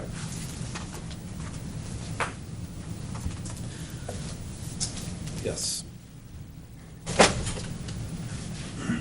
So this application included this part of this as a special exception because I couldn't meet, you have a minimum and a maximum setback in this M2A zone. Is this the building, Mike, to the Yep. road? The Yep. building to the road, So okay. between 5 and 10 feet. Okay. To the property line. Yep, to the property line. Property line, Right. okay. Right, the right-of-way line or the property Okay. line, right? And our project is 12.1 feet and 15.1 feet. And the reason it's different, and you have your plans there, and I don't have a large plan, I'm sorry, but is that little jog in the, you can kind of see it up here where the roof jogs in, and so does the building face jogs back. That's right, I remember So that. that's the difference between the 12.1 and the 15.1. Now, again, as you can see in this picture, we were saying that the roof overhang is well within the 5 to 10 feet, because that overhangs approximately, I believe, about 6 feet there. So we were going to talk to Mike, the building inspector, about that, but figured if we get a waiver, there's really no sense, or then it doesn't have to apply to other projects. and So you're going by the foundation. Right, so I went by the foundation, so. And that regulation was, did we settle on 5 to 10 feet so that, because we wanted parking behind? No, because we wanted in the M2A zone to really. It's like a The sidewalk. sidewalk, Right. Oh, right. okay. Yeah. And our reason for this, I mean, we would like it to be closer. The right-of-way is larger there because of the state road and so forth. And then we have the slope that we're dealing with there. And then we were setting up that patio out front. And so, again, that patio is 10 to 12 feet wide there, depending, again, on where you are standing on that. So, in a sense, the building as a whole with the patio and everything is right on the property line, so it's right up tight there. So our intent is to keep that, the major piece here is to keep that as close so that it can allow us to keep the elevations as low as possible with the in relation to the road and the access to the building and the finished floor to be right there. It's already, as you can see, sitting up off the road, but that's the existing grade that's there. And again, where the grade steps up so far back, if we put that down any further, the wall and so forth would just get higher and higher out back, so. And I kind of put three ideas or three points through here, and I think I just hit almost all of them there. But just trying to keep again, as close as possible, keep the grade down, and that's why we're in there. And just with this type of building with the jogs and so forth, it just sets it back. That's it. Anybody have any questions, comments, I do. concerns? Yeah, go ahead. Yeah, but I just think, I know I brought this up a couple of times and it's come up before, but the picture reminds me, because there's about, 8 or 10 pedestrians out front there. And I don't know when it is in this process that we were going to talk about, that we wanted to find Diana suggested times when we might have a discussion about the pedestrian out in front with the railroad, because if you look at the actual site when we visited it, just to the right of where those people are standing, it kind of the sidewalk ends and you can't go anywhere. And We actually, I think to interrupt you, we actually talked about that. At the TRC? At the TRC and at the site, the site walk, obviously. And I think the consensus was that it's not this developer's responsibility to try to make that connection. It's a very difficult connection. If it was easy to do, the town would have done it when we redid the job there. The town actually owns that piece of parcel, just to the south of this property. So I think it's a valid concern, and I know Peter has talked about that several times. But there Well, is each no. time we've talked about it, we said, well, Diana suggested there might be an opportunity to bring it up in the future. I guess that opportunity happened at the TRC, is what you're telling me. Yeah, I think and, I mean, unfortunately, if it was something easy, I would actually support it, but I don't see any easy solution to that. I don't area. think it's the developer's job to fix that. No, I agree, that's what the No. discussion with Yeah. the TRC No, was. absolutely not. Well, it's basically a sidewalk to nowhere because the town hasn't redeveloped the abutting Exactly. parcel. Right. When that parcel, whatever happens to it, if whether or not the sidewalk gets directed through that parcel because the town ends up with other rights of way, or? Yeah, so is there, I mean, they've talked some about, this is sort of aside from you, but they've talked about a parking committee and a safety committee within the town. Is there some place within the town where that should be sort of referred to for discussion within the town? Yeah. Yeah. I mean, I just don't, Forwarded to the traffic safety committee. Traffic safety, there is a for traffic safety consideration. committee, yeah, absolutely. yeah, I think we ought to not just let it drop here. No, and we did talk about locating where the crosswalks, the existing crosswalks are. Yeah, there's one up Relative near to the right end. this, Yeah. but Because is it- that feasible? Is there any discussion about a crosswalk closer to this end? 'Cause- Well, that's actually a It's the good question to have jurisdiction with of DOT. No, but that's what I'm saying, that we were gonna have, that was We a could bring it question. up at the TRC meeting with them. I read something that DOT did not want any crosswalks down there, it's in somewhere in here, that they didn't want any crosswalks down near that end because it's too dangerous, because you can't see coming around.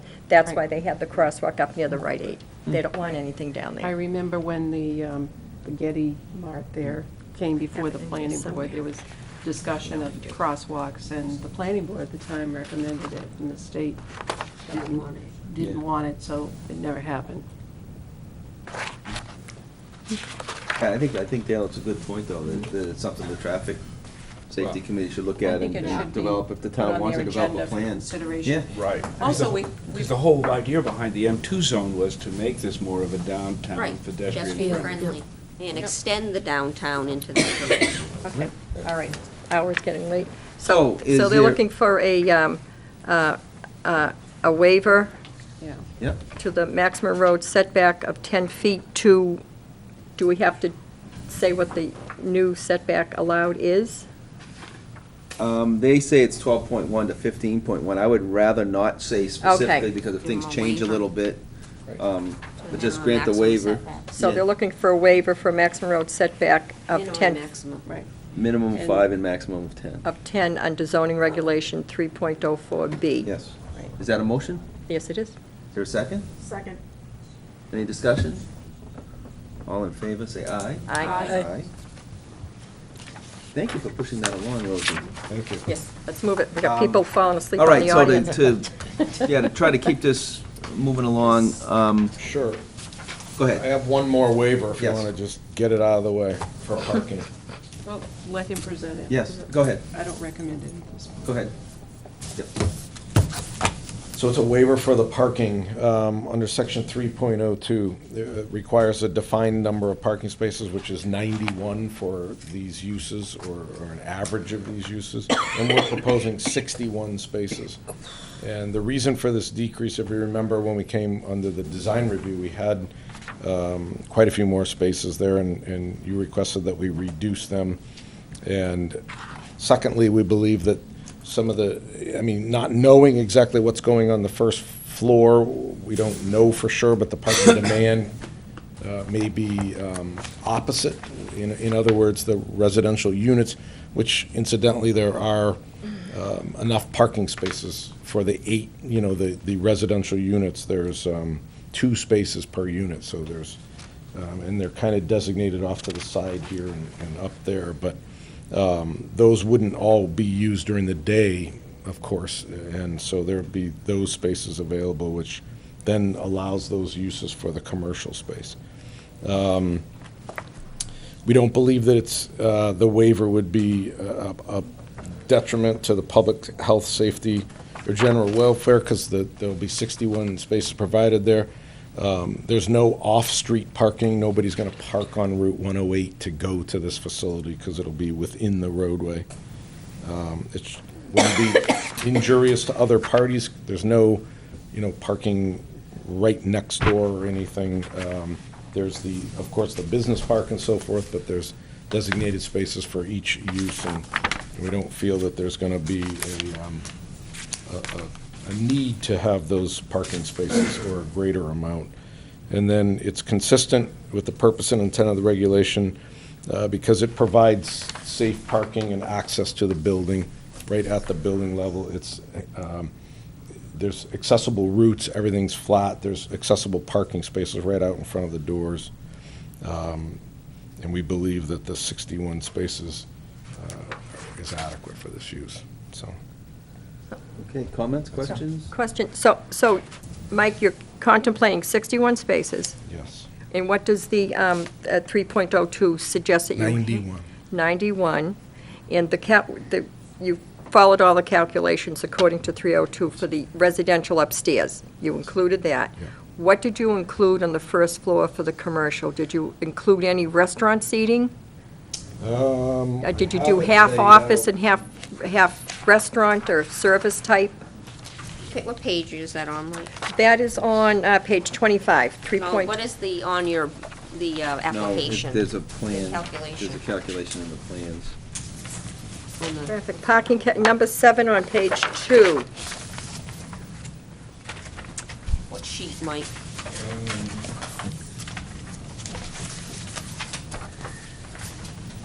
The shared parking.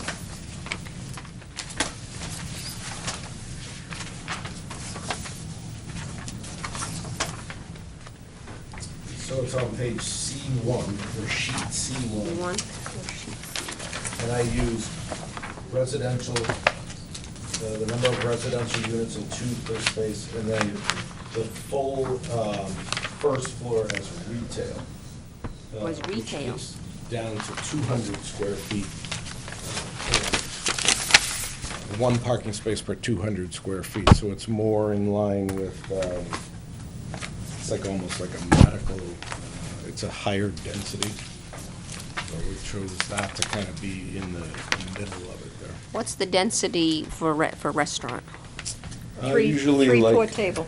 1 space per For square 3 footage? seats or something like that. But is there a But square one space footage? for 3 No, it's seats. based on the number of seats. Okay. 1 space for 3 seats. Right, that's what your regulations, and Yeah. most regulations are very similar to that. And The for- parking studies that we have for ITE also are in line with that. And is office higher or lower than retail? Office is lower, because it would be one space per 250 square feet or 300 square feet, so that's why we chose the picked the middle. 200 to kind of come down more closely to what would be more of a mixed use. I don't know the number of seats in a restaurant, so it's very hard to do that, so I tried to get a lower, or I guess a higher density to push those numbers up, so. So, if I may, so you want to go to 61. Out of the 61, 12 would be assigned for the apartments? 2 per 22. unit is Right, what and they it's require. 4 units, right? Right. So there's There's 11 units. 11 units. 11 units, So that's so 22 spaces. that's even worse. So I'm just looking at it, and I don't, the numbers don't add up to me right, because then you've got 3 handicap parking, so those are going to be taking away, plus, the 11 units, so that's 11 cars, at least that, maybe 22. 22 you have to count, yeah. Thank you. Plus guest parking, figure, X amount of spots for that. We don't have guest parking requirements. No, but I guess what I'm thinking, though, is they will have guests, and you're in the low 20s, in the 39. mid-20s. Well, it would be 39. 39 spaces for the additional first spaces. floor. Right. Right, but I guess what I'm saying, though, if you say 39, and then you're taking 3 out for handicap parking. No, those are part of the Those are 39. part of the 39. Yeah, but I guess what I'm saying, Those though, aren't is used. those are designated for handicapped people that Yeah. Diane couldn't go use, I can, but Diane can't, right? So I guess what I'm saying is, when I look at the available spots for the entire population, there aren't enough. I'm not getting Don't it. overlook the fact that there's an opportunity for shared parking with the Right. industrial business park up above, which the users could be during times that the retail would be active on the, lower floor. So in other words, in the off hours, those spaces could be used to meet a shortfall I in would get parking. that, but I guess what I'm concerned, though, if they're residential units, that's my spot. You know what I mean? I want to come home for lunch. I don't want anybody else in that spot. That's mine. I'm just trying to think of thinking of it that Gotta be way. I think posted, I that's, think. but I also think that's a developer's, just like the mills, that no one who lives at Understood. the mill has a Understood. defined Right. spot. Right. So I think that's the developer's prerogative of how they want to allocate and manage that. Yep. And that's just going to be reflective of the marketability of the project. I get that, but I think what I'm just concerned about is, I don't know. Well, I have a concern just for the fact that since no one knows What's going in there for for commercial use for now or for the future, Right. in the future, the commercial use could be expanded. Different, And it could be that some 61. commercial business going in is gonna be such a hit in town that you're not gonna wanna cut yourself so short on Still spaces, so 39 spaces. if you could, It's tight if it's a restaurant, right? That's basically. Yeah, what if it it's the comes Very restaurant. tight. It's really Very tight if it's a tight. restaurant. That's Is that why It's, you it's recommend- tight if the whole thing is a Oh, right. restaurant, or the. Yeah, we don't, and Look at it. And this is generally, these numbers are generally very conservative. You go to any mall, any development, anywhere, and there's a small period of the year where they may not have enough parking, and that's Christmas season. Most of them, this is so over-designed. And even with the development that Eric Chimberg did, off of Elm Yeah. Street in there. Yeah. There's never been a time when I've gone there where I can't find a parking lot. And that's, everybody was very concerned about it, rightfully so, but I think that proves how over, right, You might have to Design park these are. far away, but right. still. Yeah. I Yeah. haven't had an issue either. I might have to wait a minute, Yeah. you pull in, you pull out. Our anticipation is that no 13,000 square foot restaurant is coming to this facility, right. I'm just concerned you build a beautiful building and then, a restaurant sits there and says, oh, I'm doing really well, I'm very popular, and I'm doing great, but now people don't come anymore because there isn't enough parking spaces. You know what I mean? Right. If we build something, I want them to come. Yeah, and so does Walter. I get that. 100%. Yeah. He would have to manage that. I mean, I think that, like we're Such a saying, variance, I'm though. not sure there's a 13,000 square foot restaurant that's gonna be allowed to come in there, and it's I just don't not know, I'm a gonna really good work. cook. Jane, this is That's a also, good thing. I Right. get that, You know? I get that. this also highlights another kind of dichotomy we have in the way we look at things is Right. we tell developers you have to have a certain amount of parking spaces, and then we do nothing but complain about the runoff from those parking spaces. I get it, I absolutely agree, I agree. And as Phil has pointed out, the stormwater system isn't adequate to accommodate it. It has to, the water has to go somewhere. Yep. So the fact that they've cut back on the amount of parking from the previous plan, I think is a real plus. Well, I also think it's important to bring back to the point of the design review, that this was very much discussed about the fact that we did not want this whole area built out with parking. Right.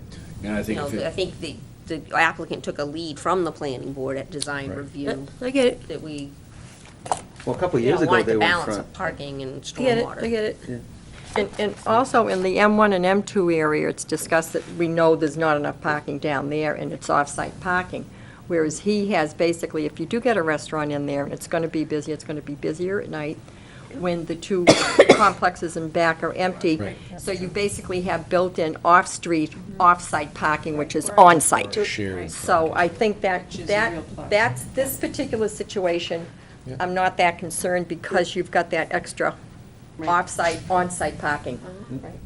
And during the Good evening point. hours, Good point. it's not Yeah. used. Yeah. Jane, I think Exactly. you have, So valid really good concerns, point. but believe me, guy sitting out there thinks a- about that all the time, because the worst thing he can do is build a building and then That's not can't going rent to it be because you utilized don't to have its enough fullest parking. potential. And again, I think my biggest concern was, at first I had 4 down, so 11, and I'm just thinking 22 spaces, they're gone. You know, if there's a Sunday afternoon, and if there is a restaurant, and everyone's in watching the football game, people are gonna be home as well. Right. The other thing is, Yep. we're not talking 3-bedroom apartments. Right. No. We're talking small studio size, right? Two bedrooms. That are Exactly, and I mean, those two spaces small. are They're, what's the Right. square footage? 1,100 Jack? square feet. 990 Right, square so- God, feet. that's tiny. So you're talking 1 or 2 people per household Yeah. as opposed to Yeah, a okay. So those, single-family home, we have 3 or 4. Yep, yeah, understood. Whatever the average is. Yeah, so those two spaces could be for guests also, yeah. yeah. As long as I have my spot, I don't care. Okay, Good. where are we? Yeah, Parking calculations. I will make a motion that we grant the waiver request from the applicant to waive the requirement for the provision of 91 parking spaces in our regulations and approve a proposal to provide a total of 61 spaces. Second. any discussion? All in favor, say aye. Aye. Aye. Aye. All opposed? All right. You want to do something else? No. I would like to No, I move on to think the we- next hearing. Can we agree to, we just got comments from Underwood Underwood. back again, right? Yep. So those will get to, you haven't seen those yet, have you, Mike? Or have you? I think he did send me a copy, but we So- can get them out. and- So we should schedule a TRC? Great street. Is that what we want to do? Or do we want to just wait? schedule one?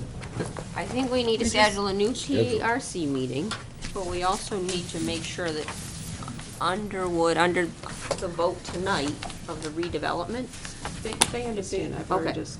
so if we can get the feedback based upon that section of our We're zoning. doing Tucker or Lincoln. We're talking. So we're this not is the discussing that 21st. at the, That was for the Right. other, that was for, what's the other application? That's what you're doing for?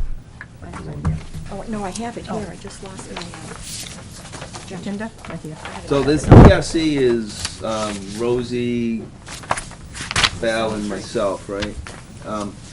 What works? What works? Do you have any Let's try to times do that the don't same work day. for you? Want to do that same day? I would love to do the same day. 21st? Absolutely. What was that, the 21st? Do the 21st. 21st. So at maybe as long 11. as you have a wrapping table downstairs that we can wrap gifts while we talk, no. Oh, You don't have to wrap mine. I was just gonna say. Oh, gosh. So that one was at, The other one was at 10, I 10. thought, so why don't we say you 11:30? want to start early, or do you want to go later? Or earlier is better for me. I can't do it before 9 o'clock. Okay, so that means it's gonna have to be after. Let's say 11, that way. Oh, that's a Monday. Let's say 11, and that way we'll make sure the other TRC is only an It's over hour it, long. an We'll hour keep it long. moving. Yeah. Oh, yeah. Okay, good. Good idea. Yeah, we'll do one back to Yeah. back. That's good. Okay. So just so we make sure that this is productive, you're gonna be in correspondence with Underwood through Diane or whatever, and try to get as much resolved as we can. Sure. And get a hold of the state. Do we want to get? I'll submit that. Yeah, yeah. And you're going to, Diane, ask that state person to come to the meeting, the one you Yes. worked with up at, Yep. Jim Hewitt. yeah. And hopefully we'll get the We'll get the fiscal the impact fiscal impact study. By then, Exactly. too. Good. by then. Good, If not, good, we'll good, have good. to Okay. review that What are we at doing? another time. Right. Okay. Well, the TRC doesn't review that, right? No. Well, Well, they we'd could. look at it and talk about it to the whole Could. board, I guess. I mean, it's up to you. Yeah. All righty. Great. Thank you very much. Thank you. We need a motion while we're here to continue. Continue. Both Yes. the public hearing and the special permit. To January This was 19th. just my purposes from last. Motion? Motion to continue the public hearing meeting for the site plan and special use permit at 52, 54, and 56 Exeter Road, tax map U4, lots 12, 13, 14, M2A zone, Until January 19th meeting. January 19th. Is there a second? Second. Any discussion? All in favor, say aye. Aye. Very good. Thank you. Can I get an electronic copy of your All righty. rendering so I can put it up so Next people can is look at Karen it? Tucker, executor. Great, thank you. Donald Tucker Revocable Trust. Donald Tucker, trustee. Public hearing for an application for subdivision at 22 Neal Mill Road, tax map R7, lot 4-2 in the R1 zone. The proposal is to create a 5-lot subdivision. Proposed Lot 1 would encompass the existing house, with proposed lots 2 and 3 being frontage lots on Neal Mill Road, while lots 4 and 5 would be oversized lots encompassing the remainder of the property. So, Yeah, I need to You recuse, need I need to recusal? recuse myself from the conflict here. okay, why we're organizing and getting set up, Diane, do you want to talk to us about the application, Sure. please? I think I have Just had it here. my minor subdivision checklist, yes. I have reviewed the application and identified a few minor deficiencies, and I have reviewed them with Matt, who is here from Doucette Survey this evening. And I think he's agreed to add some additional information to the plans. I was concerned that some of the radius for septic systems with relation to wetlands were not shown in the plan, but he's agreed to provide that information. My only recommendation, you had some revised plans for us? I do have revised Okay. plan sets for Okay. everybody. My only concern is that, given the fact that there's the rural location, that the fire chief may want to weigh in on the firefighting potential. Capabilities, that's the word, thank you, it's getting late. And if there's a need for any alternative water supply or some kind of provision for fire protection. Okay. So I would recommend acceptance, well, I'll Yeah, we- let Matt give his presentation, but I think all of the points have been covered that Well, there's concerns about. let's, if what I heard you say is that the application's complete, I'd like to entertain a motion to accept the application. Just for clarification, Yes. we did have someone here that said Yes. in a butter. Two different notified. items, we'll get to that. But if all the butters weren't notified, can we accept the application? I don't think so. I don't think, We can't No, I accept think the we application. probably have to re-notify if that's We would the have to case. re-notify. If an abutter wasn't notified, then we'd have to re-notify. all right, so how do we, Accept the do we know that an abutter wasn't notified? He's right here. Yep. You want to stand up here? Come on in. I mean, just because you didn't get something doesn't mean he wasn't legally notified. Could you just explain your situation? My situation is simple. We have the slips from the registered mail as to who got them and who didn't. Okay, go ahead, I'm sorry, sir. My situation is simply this. My name's Chandler Blake. I own 16 Neal Mill, which is abutting to the property in question. Okay. I live at 93 Shonda in Newmarket, and I was not notified. We have a receipt here that shows that. Was there a signature on it? It doesn't require a return receipt. We just have to have a certified receipt. I'm sure my wife would have told me. Chandler, I'll show you the receipt. I believe you've got a Here. piece of Yeah. paper that shows I received it. I'm telling you I did not. What address was it sent to, Diane? 93 Shanda It was sent Drive. to 93. Newmarket. And, Which meets the legal definition of Right. being notified. And- I mean, there's nothing, and our attorney has said that, you know, the fact that somebody hasn't been notified, if they show up at the hearing, that they are aware of the application, and if it's just for an acceptance, that shouldn't warrant the grounds for having to throw the whole thing out and start all over again. right, I mean, I agree with that, and this is just the start of the process. Right. So it is the start of the process. Can you outline exactly what happens from here? Because I've not gone through this before, Yes, so- yes, what's gonna happen is, if we accept the application, which I think we will, then we have a public hearing. The public hearing is gonna happen, we've been notified, gonna happen right now, the start of it. We're gonna talk, abutters can speak, the applicant, first off, will give a presentation of what the project is, and then the public has a chance to ask questions, we have a chance to ask questions, and then we decide whether we need more information, or whether we approve something, reject it, but Okay, that's so the this start is of the just a process. preliminary kind of discussion. It could be a final discussion. It could all happen in one night. It doesn't typically happen, but it could happen in one night. Okay. Well, I'll sit down and I'll listen to what you folks have to say. Great. I think that's the right approach. Is there a We need to, hold on, remote to turn the TV on, or? Yeah. couldn't tell you. Did we wanna vote on the, accept on it, accepting? We need to or- accept the application. Want a motion? Yes, please.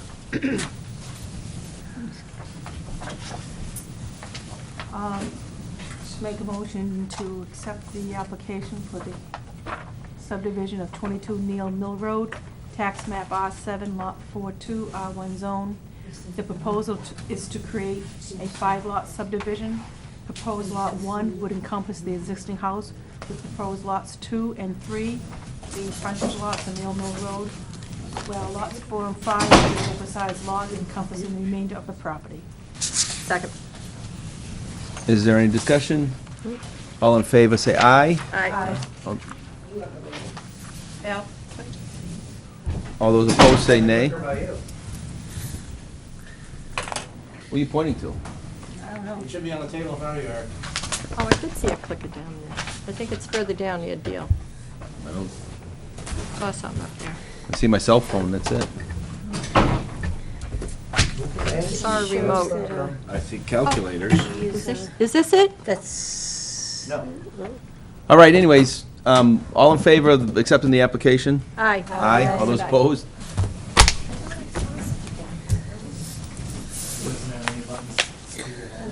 Should I have Karen Tucker?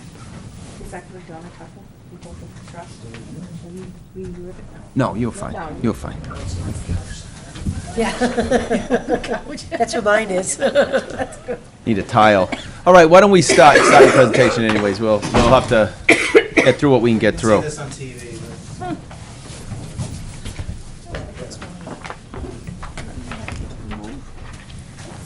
I wonder Steve actually might.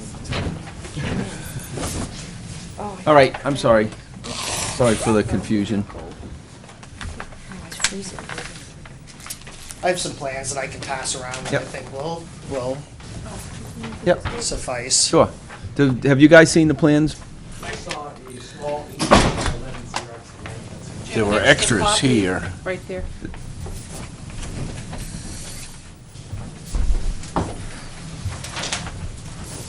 Okay. And this is the same thing here.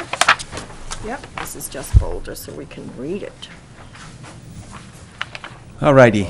Good evening. My name is Matt Fangra. I'm from Doucette Survey, here tonight on behalf of Karen Tucker, the executor of the Donald Tucker Revocable Trust. The project intent is a 5-lot subdivision of tax map R7, lot 4-2. It's a 33-acre lot off Neal Mill Road in the zone. The intent of the project is to subdivide 5 lots. Lot 1 would encompass the existing house that's out there. 200 feet of frontage, a little over 200 feet of frontage for Lot 1. Lot 2 and 3 are 2 smaller lots in front of Lot 1 on the road, each just over 2 acres with 200 feet of frontage, a little over 200 feet of frontage. Lot 4 and 5 are larger lots. Lot 4 just to the south of Lot 3 and Lot 1, north of the wetlands. Lot 4 is about 7 acres, a little over 7 acres, with 459.8 feet of frontage. And then Lot 5 encompasses the remaining portion of the land. It's 15.1 acres with 379.76 feet of frontage. The intent of the project, primarily at this point, is for the estate to sell off the existing house lot in lots 2 and 3 in order for them to settle the estate. Lots 4 and 5 at this point are kind of up in the air. There's a number of possibilities. There's potential to potentially further subdivide Lot 4. Right now, the existing flood zone line runs through Lot 4. They're in the process of revising the flood zones in Rockingham County. I believe it's probably going to be more like 2017, early 2017, before those are actually adopted, which at that point, we could potentially come back to further subdivide Lot 4. I do have some plans that would show that potential, just to be transparent off the bat with you guys. Shows the orange line that would potentially be the division of Lot 4. Other possibilities are there's some conservation interest. This lot is surrounded by conservation land on all sides. So there is some interest in that. And Val Shelton is with me tonight as well, and she can further kind of speak to some of that stuff, the potentials for lots 4 and 5. And then there's also potential for mitigation, wetland mitigation with the prime wetlands there. All the proposed lots, Lot 1 has an existing well and septic that was approved in 2009. The septic approval is included in your package. Lots 2 and 3 have working test pits. Lots 4 and 5 have working test pits as well. All would be supported by on-site well and septics. We do have subdivision approval for lots 2 and 3 already. That has been noted in note 16, I believe, on the revised plan set that I just handed out. We are asking for 2 waivers. Waiver 1 is from section 4.10B1B for contours. We have provided contour data for the proposed developed areas of the lots. It's a large lot and didn't seem reasonable to not supply topo for the areas that there's no development proposed. We're also requesting a waiver from section 4.10B2 for wetlands. Wetlands were delineated on the entire lot and located in the areas where there is proposed development. I have sketched, per the wetland sketch, the areas that were not field located, but once again, they're out kind of in the back area where there's no proposed development. So those are the 2 waivers that we're requesting today. Access, as is shown, there is a driveway maintenance agreement that is in your packet. The idea is to keep the existing drive that goes out to Lot 1, and that would potentially service lots 2 and 3 as well. That agreement should be in your package as well, and once again, Val may be able to speak better to that than I can if you have specifics on that. Diane, I did get her checklist, and I feel like we've addressed all the comments. I can certainly go down through them if you'd like, or if you feel comfortable with, but everything should be reflected on the revised plans that we gave you today. Okay. That said, if there's any questions. Yep, does anybody have any questions? Any of the butters want to speak? Sure. Will you please come up, though, and just, for the record, Yep. introduce yourself? Chad Blake, 16 Neil Mill, 93 Shanda as well. When I'm looking at Lot 2, as that is the closest to my property, I see that we've got a septic field identified, we've got a well, but I'm curious as to where the home site would be situated and what impact runoff would have on the wetlands that run back into my property. Would there be a potential for increased runoff as a function of a home going on that site and depending on where it's situated? Do you want to talk about potentials? It looks to me like the house would have to be towards the back of that lot, but I don't want to speak for... Yeah, and to be honest, we haven't determined any exact home locations. It would, I think the idea was to push it back towards the back side of that lot. Kind of somewhere in the area where, probably to the north of where the septic is. But that's probably the general idea. Yeah, so the home site would be in between the septic and the property line, which would be kind of dropping runoff into these two areas over here, correct? That would be probably my guess, yes. And could that impact the amount of water that I would find on the back part of my property? To be honest, I'm not an engineer, but the size of that wetland that's out there, I would find it hard to believe that there would be that Yeah, much it would be runoff from a insignificant. single house lot Right. too. Effect, I mean, this is a pretty massive wetland that's right there, so Right. I can't see that, but once again, I'm not an engineer. Right. Is that something I'm- that is considered, or is it just? No, it's considered. Typically for single-family houses, and I'm an engineer, so I know typically what you do is you put drip strips to catch the runoff from the roof on rainstorms and everything. In the winter, nothing happens. As we know, it's just frozen. So typically something like that is what happens for single-family homes.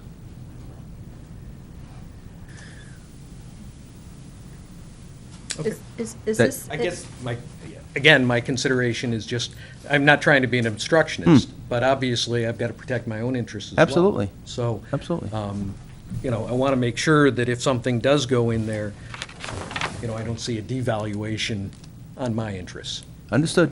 And that's why we have these public hearings, Sure. to get your input. Sure. Anybody else? Sir, are you? Yeah. I'm Dave Hinchcliffe. I live at 5 Neil Mill Road, and I would just be a little concerned about if there is going to be any traffic study. There's only 4 houses on the road right No. now. So this would be doubling the amount of traffic on that road. Yeah, something like this, we do not require a traffic study. I can tell you that for 4 additional houses, you would expect about 7 trips per house per day, and a trip is in or out. So there'd be 28 to 30 additional trips in and out of the road. Okay. And then coming off of Grant Road onto Neil Mill Road, it can be a little tricky, either coming on to Neil Mill or, vice versa, going the other way, so. Yeah, Would it there be is what any- it is now, no different than what it is now, and I agree that's not the best little intersection, but it's a town-owned property there, so. Okay. Thank you. Yep. Now, are these wetlands in a flood zone? Is they consider that a flood zone? Some of them. The brown, Showing the other the flood. plan shows the flood zone? So would it be better to have the topos on, especially Lot 2, to see if it's something that's going to flood that piece of property? They have to, could you explain that? You explained that earlier. I guess, You have topo on Lot 2. yeah, we have topo on all the lots in the area of the proposed, there's topo covering Yeah. lot 2, lot 3, Yeah. front half of lot 4. Roseanne, if you look at the, if you look at, Sheets 3 and 4. if you look at sheet 3, you can see the really light lines, the dash lines. Those are the contours. Okay. So they have all, All the right. Lot 2 is fully contoured, Lot 1 is fully contoured, Lot 3 is fully contoured. Yeah. All right. Lot 1 is contoured up to and including the house area. All right. Then the front of the other lots are contoured. Okay. So they have all right. those. They Yep. are, okay, they Yep. got topos, okay. Yep. I didn't see that. Can I just ask a quick question? Sure. Charlie Smart, Grant Road. I got an abutters notice, but I don't quite abut the property. When I was looking at this earlier, I started thinking about it. You're showing Lot 5 on here. There's nothing planned for that at this time. There is It is a lot that we are subdividing. The intent at this point is, I'm not 100% sure, but I might be able to speak better to that, but there is potential. Well, just a real quick bit of information. The wet area that exits through that actually goes all the way around, hits Hilton Drive, and then comes through my piece out on Grant Road. So just so you know, there's a lot more involved out here. It's a pretty large, extensive area. All right. And that's all Oh, I that, got. that goes across Neil Mill Road there, okay. It flows in both directions. The wetland that's behind Hilton Drive actually exits both ways. One comes my way and one comes out through that Lot 5 where the brook is. And there's a beaver dam there? Yeah? Oh, does the town control that, or take it down, or control it in any way to prevent? Where's the flow? Is the flow from Lot 5 down towards the beaver dam, or which way does the water go? The flow is running beyond Lot 5, down towards the culvert on Neil Mill Road. Okay. Oh, all right. Interesting. Does anybody have any questions, any other questions, comments, concerns? Motions?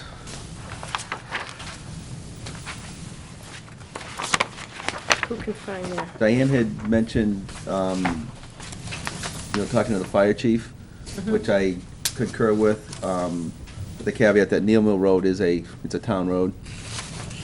So, I would not want to hold this up to that. I have no problem with a motion subject to the fire chief saying he can fight the fires. How's he gonna get back to Lot 1? Up the driveway, there's an easement. Oh, that easement right there, that line section Existing right there. driveway. Yep. Proposed access easement, okay. Yep. Pre-existing, right, that's down. Yes. Yeah, that's already there, Yep. okay. Yep. You looking for a nomination? A motion? Yes. If so choose. Well, I can make it, and then people can shoot it down if they want. Okay. Just to get, so we just don't sit here. Make a motion to accept the application for the subdivision at. We've already accepted the Oh, you application. did, you're right. It is late. Anyone else want to take a shot at it? It's, I make a motion to approve the 5-lot subdivision at tax map R7, lot 4-2 in the R1 zone at 22 Neil Mill Road. Proposed lot 1 would encompass the existing house, with proposed lots 2 and 3 being frontage lots at Neil Mill Road, while lots 4 and 5 would be oversized lots encompassing the remainder of the property. With the condition of the fire chief. I With have the- a second go. condition that I would suggest. Okay, with the conditions of, Well, that it be forwarded to the fire chief for his review and comment, and if there's a concern that we would have to Redo it. consider it at a Yep. future meeting. And secondly, that the maintenance easement that's proposed for the access across lots 2 and 3 be reviewed and approved by our town's legal counsel. You okay with that? absolutely. Is there a second? Second. Any discussion? Hearing none, all in favor, say aye. Aye. Aye. All those opposed? Ayes have it. I thought I heard a name. Oh, no. Thank you all for coming. Oh, there was my agenda. That's it. That's okay. That's you. it. For now. For now, if there's issues, Right. then we'll come back. All righty. To continue on our merry way, new old business. I don't have anything. Does anybody have anything? I do, I have 2 things. Diane? Sorry. That's all right. I assume you were talking to me as well. Everybody. I need to get the planning board signature on our vision statement. I'm sorry. So I'm gonna send this around and get your John Hancock on it. You have one committee report. Yes. So hold on, Diane has one more thing to say. Secondly is, we need to, the subcommittee who's working on the future land use plan, we need to schedule a meeting, and I have some dates that Matt Sullivan has given me, and I wanted to run them by you to see if they would work for you. Good night. I used to have a pen. Is it yours? That has to be noticed now, right? No, don't write that, that's too thick. I'm gonna give you that. All right, here. The meeting, I have an we have a extra pen. majority. Okay. Okay, so we need to set up So, a meeting? We need to set up a meeting, and I've given Matt several dates. Okay, the 14th, which is Next Monday. Monday, doesn't work for him. The 15th, he can do either at 4 to 6 or 6 to 8. He can't do the 17th. He can do the 21st or the 22nd, but he would prefer the earlier slots that are not I don't as wanna close do to the the holiday. 21st with the TRC. And 22nd doesn't work for me. Okay. So what did you say? So we're looking at the 15th? the 15th. Tentatively, we have a CIP meeting scheduled, Roseanne, and I wanted to talk to you about possibly rescheduling that to another I'll date. be out of town on the 15th. Yeah, I can't do the 15th either. Okay. I've got a ZBA meeting in another Okay. town that I need to go to.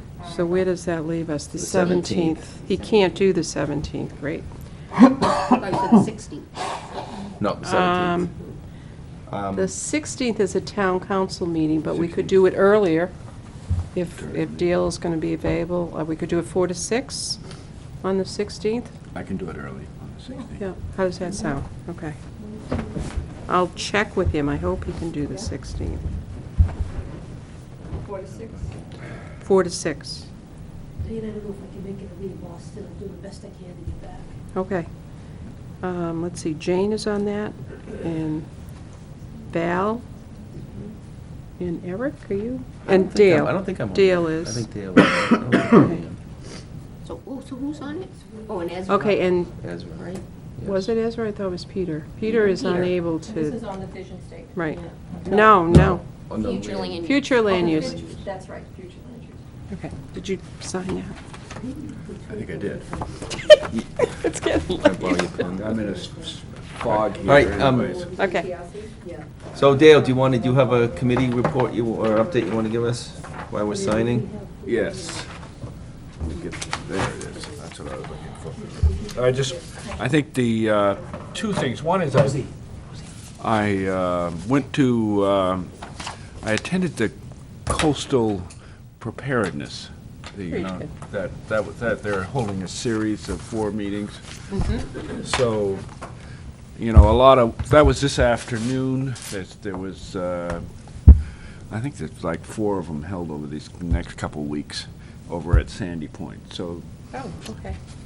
it was interesting in terms of what's expected for sea level rise and how it's, the way that's going to be implemented will be through trying to look at current building projects and things that are coming down into the future. And, a lot of it is the impact it's going to be quite different whether you're Rye or Newmarket. If you're Rye, it's about sea level rise. If you're about Newmarket, it's primarily about, the increasing severity of storm events and increased precipitation and what that does to 100-year floods and 500-year floods and things like dams and stuff like that. But anyway, so that was one meeting I attended that I think, they'll be recommended. They have a plan that's been put in place, and we were making comments to that plan. The other one was, I was just going to mention that the town council met last week, and it was a very light meeting, but the one resolution that was voting on it was they did, I think it went from 9 to 7 as members on the EDC. Okay. To make it a little easier to get to a quorum. And the most contentious part of the whole meeting was whether they should stay with 2 town council members that were on the EDC or drop to 1 and another at-large member. And it's 1 and a new at-large, so. And who will that be? Who will the one person? I think it will be Gary will Gary. stay on chair. Yeah, I don't know that was actually stated, but I left with that impression, I'll say that. But that was pretty much. That's good, makes it easier to get a quorum and keep things moving. Try to streamline a little bit. Jane, do you have anything? No? We're supposed to have something on the agenda tonight, Mr. Chair, about Oh, design. no, I told you I wouldn't put it on the agenda, I told you we'd talk about it on the old and new business. Okay. Then I forgot about it. Okay. Yes. I've been talking about design review for a long time to protect our 108 area. It's getting late in the night and everybody is sick, so sorry. I mean, they all need to get home. I did go to Durham. They just they just renewed theirs, as a matter of fact, just last month. They have all new, so I mean, I can peruse all this. If the board members think that it's something that they would be interested in doing, and if they would like to schedule and put it on an agenda to discuss. And I mean, if Diane's free, we could sit and talk and pull a few things from here that we think, but, you know, basically Durham already did it for us. They, No, I want to use, huh? no disrespect intended, but Durham is not People from anything Durham we ought moving to to Newmarket. model ourselves No, but after. I mean, it's, you know, it's something we You're can talking take. about design standards for buildings. Architectural design standards. Right, which I've been on record for saying I'm not interested in talking about. I think a property owner has a right to develop what they want, how they want, But not- within our planning regulations, and I couldn't tell you, you know, I think the do we have a discussion- problem in town? I don't see a problem in town. Not yet. I mean, if we have something happen to a building in the downtown that we've just put $6 to $7 million in to redevelop, brick sidewalks and so forth and so on, retro lights, I understood your- I redid the understand your mills, and position. we're gonna have this big chrome ugly thing put in. They I didn't think. redo the mills. Oh, I know. Developers did. Oh, Through yes. the support True, of the yeah, Community true, yes. Development But anyways, Corporation. what's everybody's thoughts? If we want to put it on the agenda and start going down that path, that's fine. I'm just one person, so. Because we have architectural review in our ordinance, but I think we just need to add just a little bit more to it. I'm in favor of the review of our ordinance relative to architectural standards and design review. Is that where we start? And I think that's where we Yes. start, to look at where we are with our existing, Yeah. Yeah. our ordinance and our site plan regs. Yeah. Mhm. It seems and worthy go of from there. discussion to me. Seems I'm fine with worthy of that. discussion. Yeah, exactly. That's a different discussion, and Yeah. I agree I'm fine with that. Yeah, you know, see what we can draw from other communities that best suits our community. Yep.